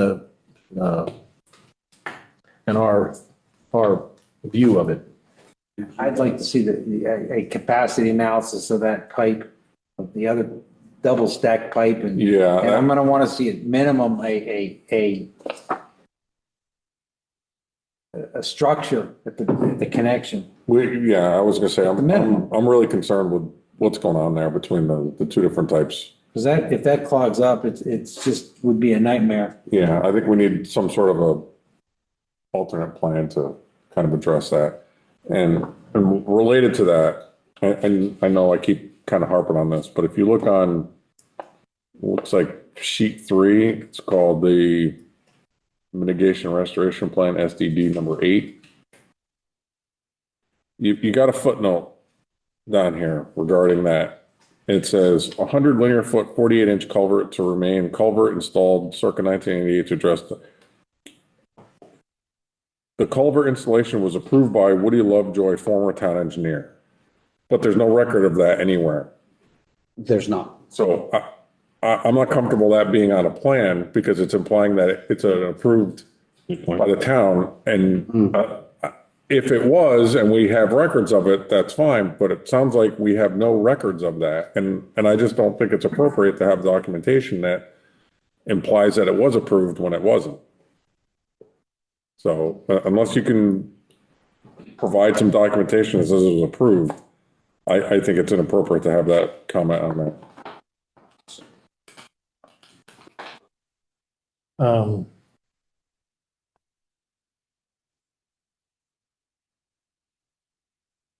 Ed, Rick. Jennifer, Ms. Beno, I asked you about the contaminants in the water. Should we have the water tested in the stream, on the property? I mean, how do we determine why that's discolored or whether it's hazardous in any way, shape, or form? Yeah, I don't know if the owner has done anything. I'd have to do some digging and see, but from what I understand, that's why that pipe was put in, because that water was foul. Yeah, so, So that was the purpose of the pipe being installed. Like I said, it was some time ago. I really can't speak too much to it because I don't personally know. Are you asking them to test the water? Well, I think if that's why the pipe was put in, Yeah, so based on what you're saying, if it's your contention that there was something wrong with the water, then I think we should have that water tested. test it after. Test it now, see where we're at, and hopefully it comes up in a good place, but if not, then we have to address it differently. That's that 48-inch pipe coming into that water. And the other thing is the site visit. Perhaps in April or May. Once the snow clears, yeah. Once the snow clears, I will put out an email to the commission and I'll arrange a site visit. Try to arrange it as soon as we can get out there, as soon as the ground is clear. Right. Right. Just FYI, I will be gone from the country between 5th and April 22nd. We'll schedule it then. is Yeah, what you're saying? perfect. Yeah. So I really do want to. You're gone when? He's saying we want to do it on April 21st. That's what he's saying. We'll be back on the 22nd. he said. No, I honestly, Sorry, What was your dates that I you were on? didn't get that. if you just give me a second here, I'll. That's a way until. So it's got to be, I'm probably leaving town after the first week of April and not getting back till the fourth week of April. Wow. At least 3 weeks there. Well, 2. Well, to be fair to the applicants, I'm sure that it'll be doable if we could get this site visit for some time, mid-March or so. Yeah, before. The snow will melt off, the snow should melt off by then, we'll get a good idea. They might not have their soils delineated and the contours done, but we could do our site walk regardless. Yeah. Okay, that's fine. Thank you. It's only 2 weeks from now. Yeah, We'll see what we can do. So before April 3rd is just what, as soon as the weather permits. Hopefully before April 1st, yes, but Rick, I think you said there were 3 items that you were concerned about, insufficient BMPs, maybe the third one. and I really don't have any suggestions with regard to the indiscriminate herbicides being used, but whether they're approved or not, there's still cases that say that Roundup's not something you want to mess with. And I get it. I totally understand. We gotta go, if experts and No. DEEP approves it, like, I get it. I just want Andrew, Andrew? yeah. Mr. I would just like him to understand that's where we're coming from. We don't want people skiing on Lake Zor to be thinking, how come the water tastes a little funky, you know? If we pose it as a question, I'm not sure what you're, right, what are you asking? I mean, he's already given you his He's staying with expert I'm just saying telling him there's that- nothing else that'll eliminate that other than this, and it's approved and. Knotweed specifically is very difficult to get rid of unless you really get all the roots. And I understand what he's saying. I don't disagree with him. I'm just saying that we are very sensitive, and it is a very sensitive environment to be using these herbicides on the right at the stream. Right, but if it's within the regulations and he's licensed and they say it's okay for him to do it, I want to know what you want him to do that is. Take every precaution possible, and if he uses a cut method instead of the spray method, maybe that's more appropriate. I know that's a higher concentration of Roundup, but what can you do? Is there anything that? ask Andrew. That's what I was asking him. I didn't get an affirmative answer. He may think of something later. I'm just saying that, it's a very serious concern for me as a commissioner. along with the plantings and the BMPs. That's my concern. Okay, so Since it was my property. I don't know if Andrew can address any of the commissioner's concerns. I'm still here, yes. I, I find, especially for knotweed, doing a cut drip application, you're gonna actually use more herbicide than you are, more concentrate than you are if you're gonna do a foliar application. And most of the invasives, woody invasives there are, the stem diameters are in the vicinity of about a pencil. And to be able to do a cut dab on something like that is really not feasible. So that's kind of what my personal professional opinion is on that. So He's an expert, I get it. But what I'm saying is, we're talking about waging a war. This is a war we cannot win. Okay, there will be invasives. And I appreciate that he doesn't want to have it continuous for years and years and years, because I don't want applications for years and years and years. Do the best I just want to do the best you can to get rid of the invasives without creating environmental hazards. He's a professional. I'm just asking to reconsider and see what he can do if there's anything. When you read through his plan of the invasive removals, I mean, it goes right down to, it talks right down to the drift and the direction in which it's going to get sprayed. It talks about what to do with the debris and have it covered with 10 feet of material. So if there's anything else you want, like. I don't have any suggestions. I'm just saying, look, I'm like, okay, I'm President Trump. We're going to attack, okay? And I want to wipe him out. Now, he's my general. You determine whether it's aircraft, missiles, ground troops, what combination that you are going to wage this war. Understanding the war is not going to be won. We just want to, if we're in there, we want to do the best we can to get rid of what we can. And if we let some of it go, I would rather do that than have an environmental hazard on Lake Zor. Because this is in close proximity to Lake Zor, right near the halfway, it's right along the halfway river there. That goes directly into, Right. We all appreciate that. We all understand that. We're all relying on the expert to follow the guidelines and make sure that they don't create an environmental hazard. And I think we need to respect that the expert will do what he says he's going to do and that it follows the guidelines.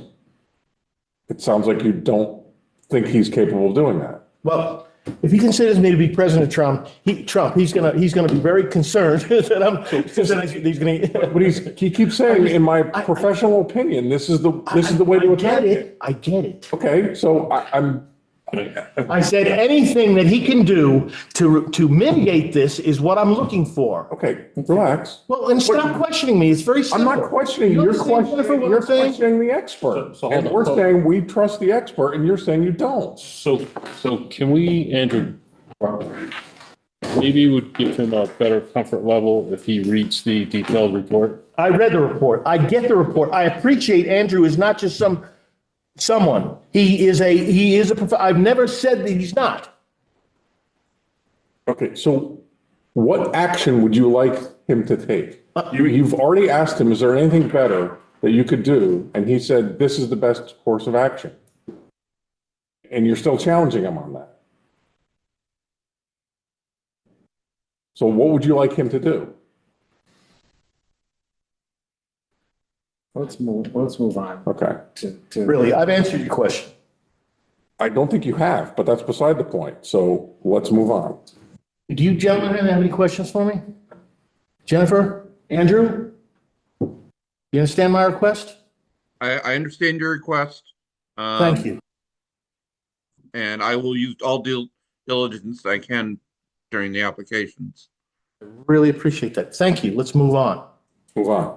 While Jennifer's here, is there anything that you could say to satisfy the concerns of not enough plant material. So I understand you're removing a lot of trees, a lot of plants have already been removed because of the violation. I also think that it's pretty plant light, and I understand that there's only so much area where you can plant. Do you feel that if you were to, say, remove invasives further and was able to plant natives further north, even though it's not in that red area, would that compensate for some of the plants that have been removed or are going to be removed to compensate for that? Would that make it a healthier riparian corridor going into the perennial watercourse? If that scoured, eroded banks, is there something more that can be done construction-wise to make those banks more solid, more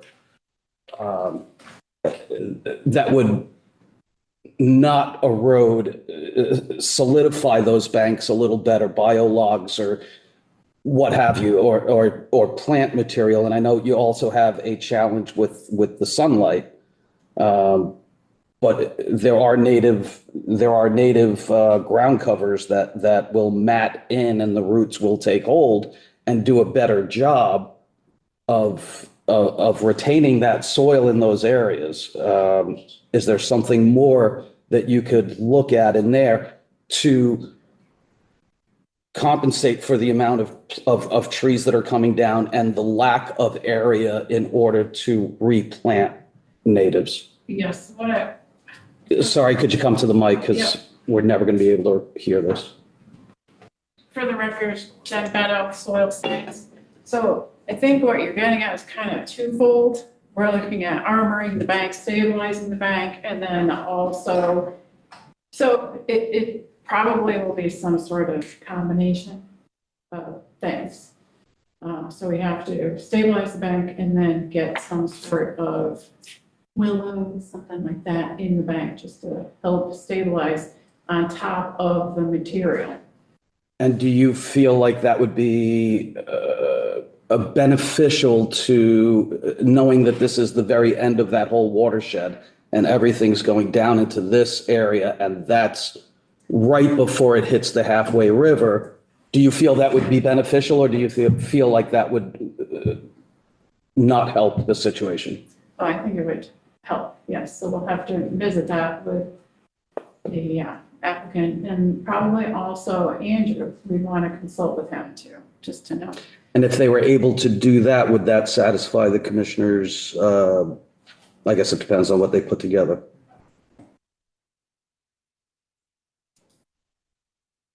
Stated what I'm looking for, improvements in these three areas. If they can improve one or two, great. But I don't like the current situation. There's equipment stored close to the halfway river.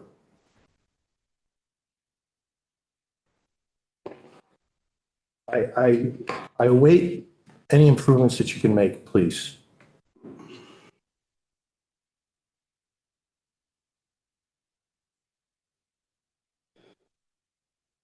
Anybody else, any other questions or comments?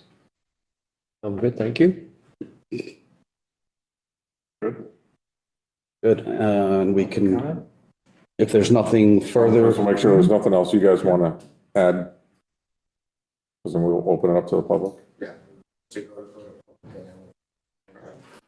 Is there anybody in chambers who would like to come up and speak? Yes, I would. Come on up, please state your name and address for the record. Sure.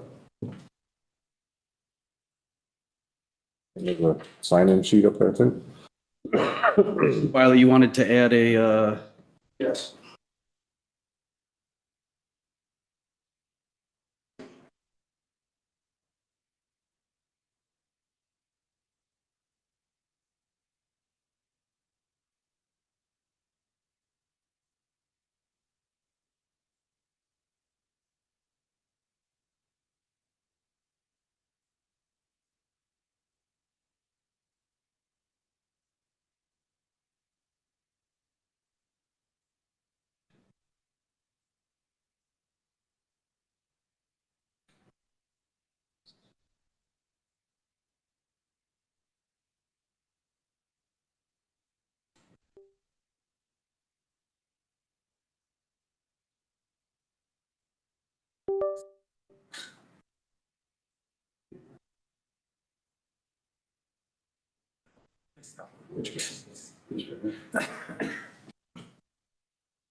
State in the microphone, name and address.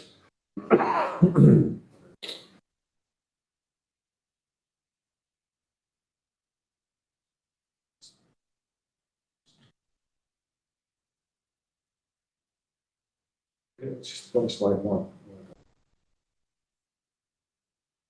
Yeah. Okay. My name is William Wiley, Jason property owner, 1609 Turnpike. Looked at the plans, looked through them very thoroughly, and I have some concerns about what's we see on that. One is that if you look on the slide that I presented here, we believe that the iron pins located by the red circles on a portion of the existing conditions plan and topographic survey are not accurately located. They appear to have been replaced by others and are not the ones that have been placed by our surveyor in 2017. So while the plan shows iron pin found, which iron pins are they? I believe our pins that were set by the surveyor are about 12 to 18 inches below the surface. The ones they may be referring to are iron pins set by somebody else, which are rebars that are green. So we have a question about that, especially since it is so close to our property line. Are those iron pins? Those iron pins are marking property lines. That's what this indicates on the plan, that the existing conditions plan that's submitted with this here says iron pins found. They don't say what they are, but they're shown on the property line. We don't know if those are in fact the real pins that delineate the property, which is critical to going to the next one. Do you have a survey of the original pins? No, they're still there. They're buried. Okay, so we don't. I know where they are. They are buried. And I've seen these other pins were placed by somebody else, and they're not in the location where they're supposed to be. So I'm questioning those pins along the property line. So if you know where they are, I mean, they can't be buried more than 60 feet. 12 to 18 inches below surface. They're buried that much. Yes, to avoid disturbance by surface. Yes, they're there. I'll put it this way. We just want them to be rechecked to make sure that those pins that are above grade are in fact true indications of the property line. So be it. But I want to know if the current survey has located. So it's just a matter of finding the pins that are buried and making sure that they're in the same vicinity or location that the new pins are in. And the new pins are rebar? Yes. Or would it be more economical to have that line resurveyed? I don't know. Yeah, but it's not really our area. So I just want to make sure I'm looking, where on this map are we talking? Where you look right here, it's in the, let's see, confused about it. It's like I'm going to pull up the actual actual portion. existing conditions. Plan review area. Typically, property You can see them right pins there. are rebar anyway, so the old ones are probably rebar. Okay, I got it. I just want to make sure I'm looking at the right part of the map here. Okay. Mr. Chairman, just so we can move on, I'll make sure that I reach out and discuss this with the surveyor of record. Okay, perfect. And just, I think I missed, so what is your concern with the location of these You have a pins? question out right here. Okay, we'll get you in a second. Yep. All right, so you're stating that these may or may not be in the right location. What is your concern if they're not in the right? Because when you get into the remediation plan, it shows plantings are supposed to be done in that area. Okay, And there are also rocks that have to be placed along the property line as part of a civil case that we had with the property owner that have to be included in that area, which I submitted in my letter, and also I will show it to you. So while you're doing that, right, so you stated that you know where they are. So you must have some reasonable doubt that they're in a different location than the new rebar, correct? Okay.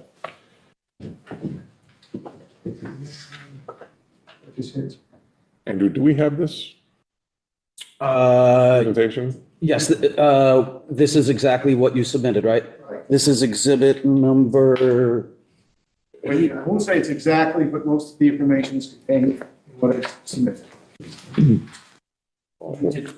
you did have that in your packets. It is exhibit number 7. 7.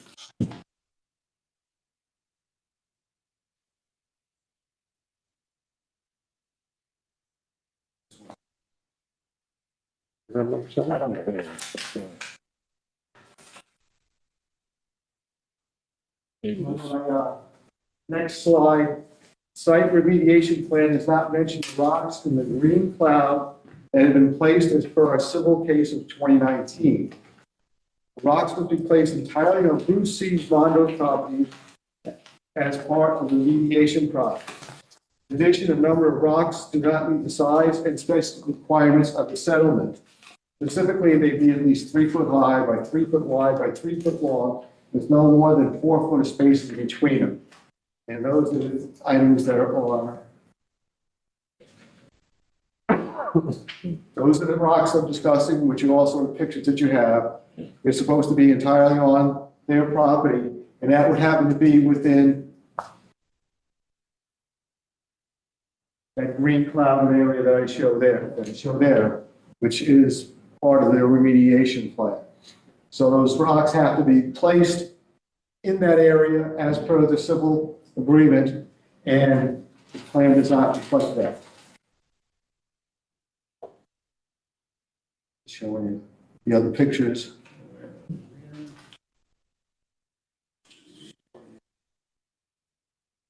Thank you.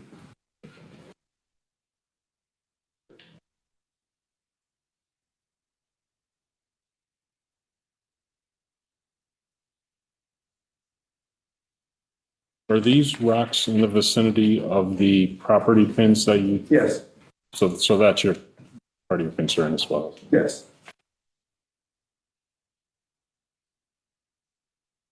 So all of your concerns and comments are related to the fact that the property line may or may not be accurate based on current drawings. Well, no, I mean, the rocks have to be placed there. It's in quotes. In that remediation area, the upland remediation area. So as part of the plan, they have to be placed as part of our civil agreement. Those rocks have to be shown and being replaced in that area. and they're not indicated on the submitted plans. And I'm sure the applicant's going to depict that on the new set of plans.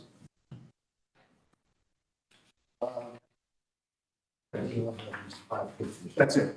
Yeah. Those are just, those pictures I had also submitted, like, previous documents. In addition, I have a question about, the on-site plan going forward, which has their stormwater remediation structures. And most typically of, catch basins, they need to be pumped down or cleaned down occasionally. The company currently has their own back truck. Where are they going to clean this, dump the material that they clean out of these catch basins? They can't, they don't, as part of the ongoing plan, how are they going to get rid of that material? They can't store the material as they excavate out of the catch basins on site. At least that's the way I read what's supposed to be done as far as the maintenance plan of the structures. So where do they propose to dispose of that? Especially since we've seen that they're going to park equipment over in the large area, their new proposed storage area. Oils and other materials may wash off into these structures. When they clean the catch basins out, where is that material going to be disposed of? And that should be part of the maintenance plan going forward. Let's see, I think that is it for my questions at this time. Okay. But one more thing, I'm sorry. Did you bring up your site plan? Well, not, yeah, not really, not very easy. No, all right. Not with your, Yeah, I understand. There shows on one of the site plans, it shows a manhole for a drain coming out from underneath of the, one of the buildings on the site. It says there's a manhole there. Is that a drain? Is that connected to any drains on the buildings themselves inside there, where they do maintenance? And then is there a discharge from that manhole anywhere into those pipes that you were asking a question about, either the 36 or the 48-inch pipe? Are those pipes, is there any daylight from that structure? So.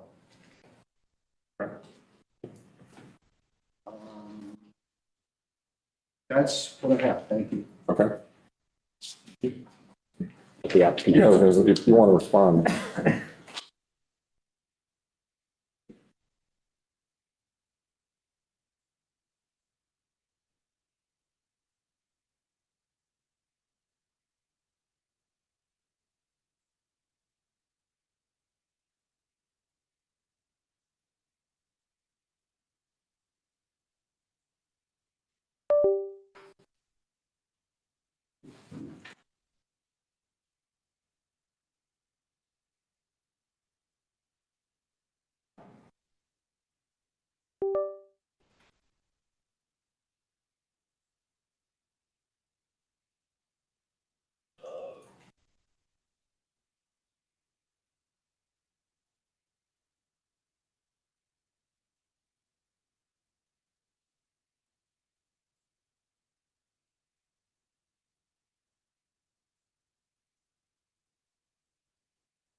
Mr. Wiley, you can back up, where were you, the manhole that you were just speaking about?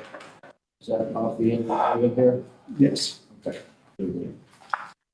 Okay, so, and then Donald Smith Jr., so the manhole that Mr. Wiley is speaking of is located here just to the west of the back building.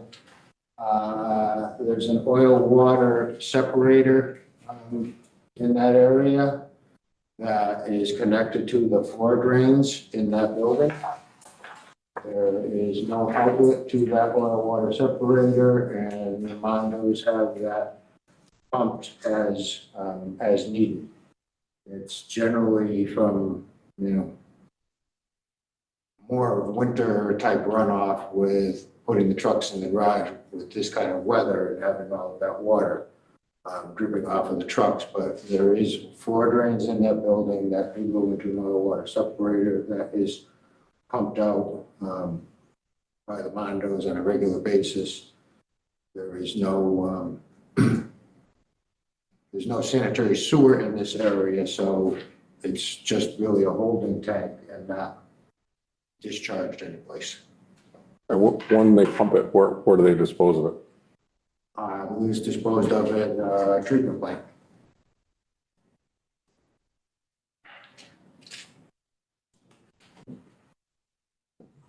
But that's the manhole he's talking about. There is an oil water separator for the floor drains in that building.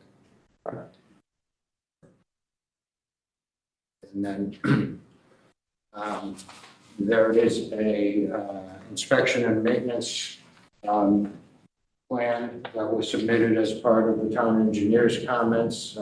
He commented and wanted to pass a plan has been submitted. Removed sediment will be legally disposed of, but we can expand on that a little bit. And we'll have the surveyor look into those iron pins and the location of the iron pins versus the mathematical location of the corner, and indicate whether those pins are a tenth off or 2/10 off, or are they right on the corner. So we'll have the surveyor look at that. I think he said he was here if we wanted to address that. Well, yes, Tracy is here. He's answered for himself. Tracy? We put that sketch up again? So, it's Tracy Lewis, licensed land surveyor, doing business as Lewis Associates here in Monroe, 260 Main Street, Monroe. These pins here. Yeah, so along the property line in that particular area that Mr. Wiley was talking about, part of the, I believe part of the court agreement for a property line exchange between the Mondos and the Wileys was done. We did that work. And we also found pins on the property. And those checked extremely well with the deeds and maps that are in record. So that's how we came up with the property line. Mr. Mondo has a map, and so does Mr. Wiley. He made mention that there were additional pins that may not line up. We have no knowledge of any additional pins. Those were the ones that we found. And if those are probably the ones he's talking about. So if they were deep in the ground, we would find those. You know, we have a metal detector that goes deep into the ground, so we would have found the same pins. Right. I mean, I could double check them if you want. It sounds like he said there were some rebar sticking out of the ground that Could have. his belief was that those were used to draw the current maps as opposed to the buried ones. Yeah, I don't. Has the grade changed in that area at all? No, Grade? no, not substantially yet. Maybe down by where the brook crossing is, there might have been some disturbance there, but up in the back, no, not as much. Just so I understand, so did you place new pins when you did the survey, or No, we found them. you found those? So what, I guess I'm confused as to what pins he's referring to. Yeah, I That's the don't. ones you're referring to. I'll have to check. Okay. If we could just verify that corner, just to make sure we're Yeah, no in the problem. right position for everything. Okay.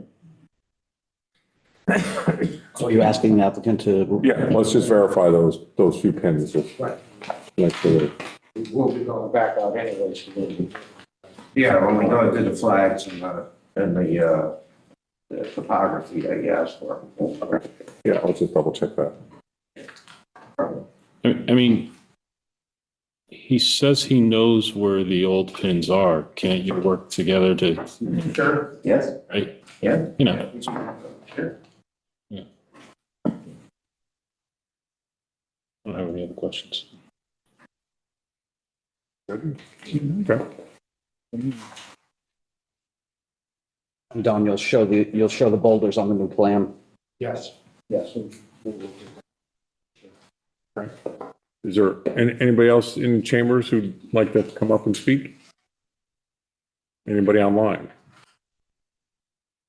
Anybody else online? Nobody raising their hand. Okay. All right, so we don't need the motion to continue. Nope, we just, be continued until the May 13th. In the meantime, I will set up and arrange a site visit with the property owners. Right. And whatever, I'll send out an email, whatever commissioners want to go for a site visit. Okay. And that'll be, since it's a public hearing, that'll be open to the public as well. If we have more than 3 commissioners, right? Yes. If we stagger who goes when, it's not a public hearing, right? Correct. If you have a quorum, And we should, Right, we should be more daylight now too. Not more daylight. Okay. all right. Okay, so we'll be in touch. very much. Thank you. Thank you.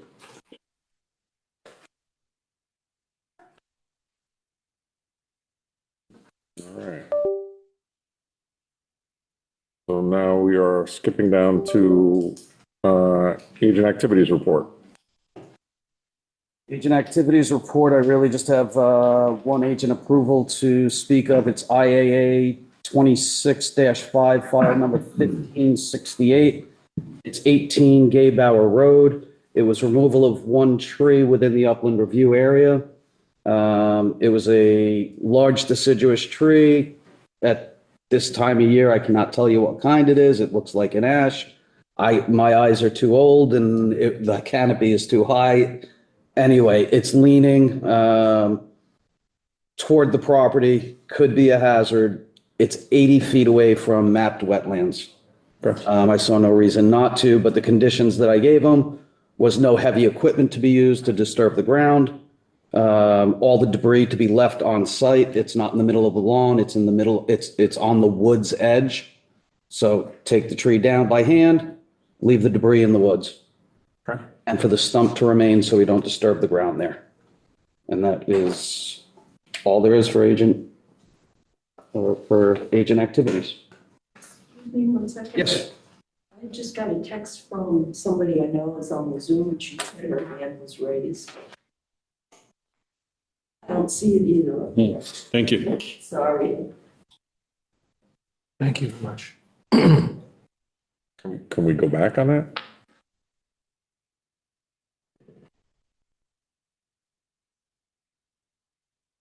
I see this James DeMayo. Is there anybody else? Yeah, You only see let's see. I see a Paula's iPad with her hand raised.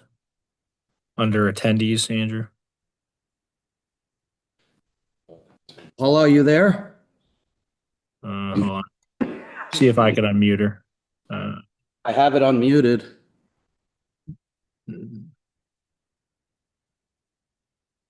Right now it says that she's muted.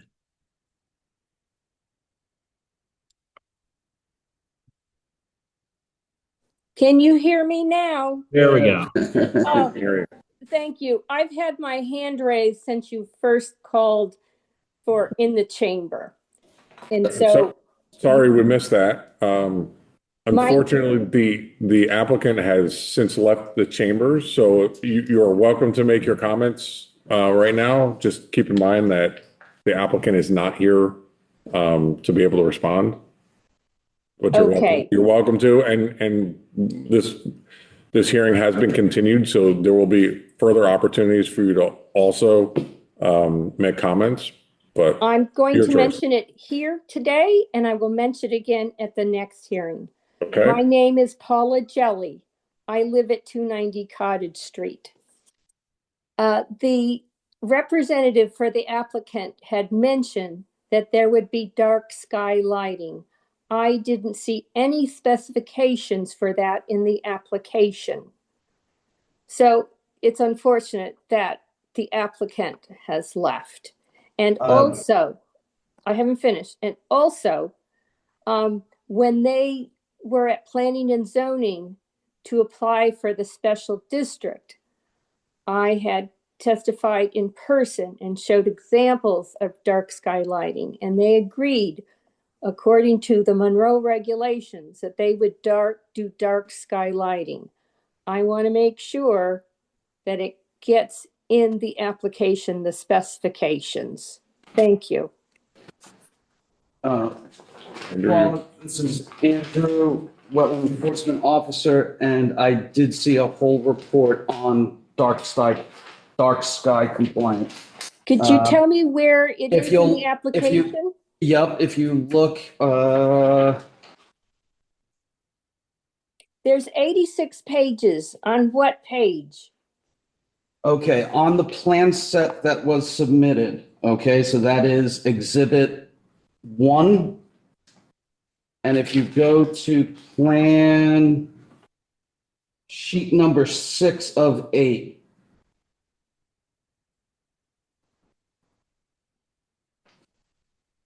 Okay. Okay, if you take a look at that, that should answer your questions, but you can certainly at the next one, at the next meeting, you could certainly ask the experts. Okay. Can you tell me what page of 86 pages that's on? I'm sorry, I don't understand the question. Okay, in the document that's the application that includes all those documents, there's 86 pages in the meeting packets, in the applications of 86 pages. Of those 86 pages, what page number is it? of the 86 pages. Do you understand what I mean? Andrew, I'm yeah. working on it. 1 second. Hang on. Okay. Yeah. Page 83 of 86. Page 83. So it's the lighting plan. Thank you, James. And also, Paula, just so you know, in terms of the dark sky compliance with the lights that and the ultimate lighting specifications, that is it falls under the planning and zoning purview, not necessarily wetlands. However, lighting plans are warranted inside of wetlands to show the extent of the lighting trespass in proximity to the brook, wetlands, things like that. Thank you. Thank you very much, James. Probably a good time to mention to the commission, one of the concerns of the neighbor, Mr. Wiley, was about the lighting being dark sky compliant and the duration of when these lights are going to be on. Are they on at night 24/7? So we should probably speak to that at the next meeting. Right. Again, sounds like more of a planning and zoning thing, Yeah. but since it's on our plans, we can bring it up, but sounds more like planning and zoning, but okay. Is there anything else, Ms. Jelly? No, that's it. Thank you very much. Okay. Paul, I'm sorry, I did not see your hand up.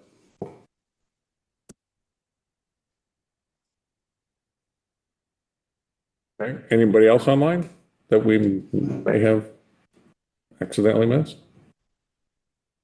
No. Okay. All right. Were you completed with the tree removal for 18 Gay Mile Road? Did you finish? Yes. There was nothing further unless there was something further you wanted to discuss about it. It was Anybody have any questions about 80 it? feet from mapped wetlands, and the conditions of the approval were no heavy equipment. Agree to be left on site and stump to remain. All good then? So that was it. All right. We can move on to minutes. Yeah, moving down to minutes. So first would be the special meeting minutes from February 11th, 2026. I don't have anything additional to this. I don't know if any of the commissioners do, but I do not. Looks good to me. Good. So Make a motion to accept the special meeting minutes from February 11th. we have a motion to approve those minutes. Do we have a second? Second. Second. All in favor? All right. Unanimous? Okay. The regular meeting minutes from February 11th, same thing. I do not have any changes to suggest for that. Anything from any of the commissioners that I may have missed? I think we're good. So I make a motion to accept the minutes from the regular meeting of February 11th, 2026. Second. We have a second. All in favor? Aye. It's unanimous. Okay. Anything under correspondence? The correspondence. Nothing correspondence. Okay. Then having no further business tonight. Mr. Chairman. Oh, hold on. Maybe we do. Yep. Before you adjourn, I would just like to let the commission know that officially my last day with the town of Monroe will be March 13th. Oh, that's too bad. I mean, congratulations on where you're going, but too bad for us. Yeah, I'm going to be doing my own thing, my own company, and but I will, just so the commission knows, right now with everybody within the town and Terry, I'm planning on continuing to consult and review and keep land use moving for at least the foreseeable future and finish off any projects that I started and everything like that. So just know from a land use perspective, you shouldn't see any hiccup. Okay. So James, Mark Zamery, I just want to thank you for all of your support, and at least the time that I've been here. It's been a pleasure working with you. Yeah, no, and it's been a pleasure with everybody. Again, I'm not flipping over tables as I'm leaving or anything like that. It's just trying to do what's best for me and my family and time and just where I'm at in life. Good luck. Yeah, good luck. We all appreciate your help and support. So, Yeah. best of luck. Thank you, James. all. Okay. No further. Yeah, now having no further business tonight. I, Eric Lindstrom, adjourn this meeting at officially 9:30. 9:38.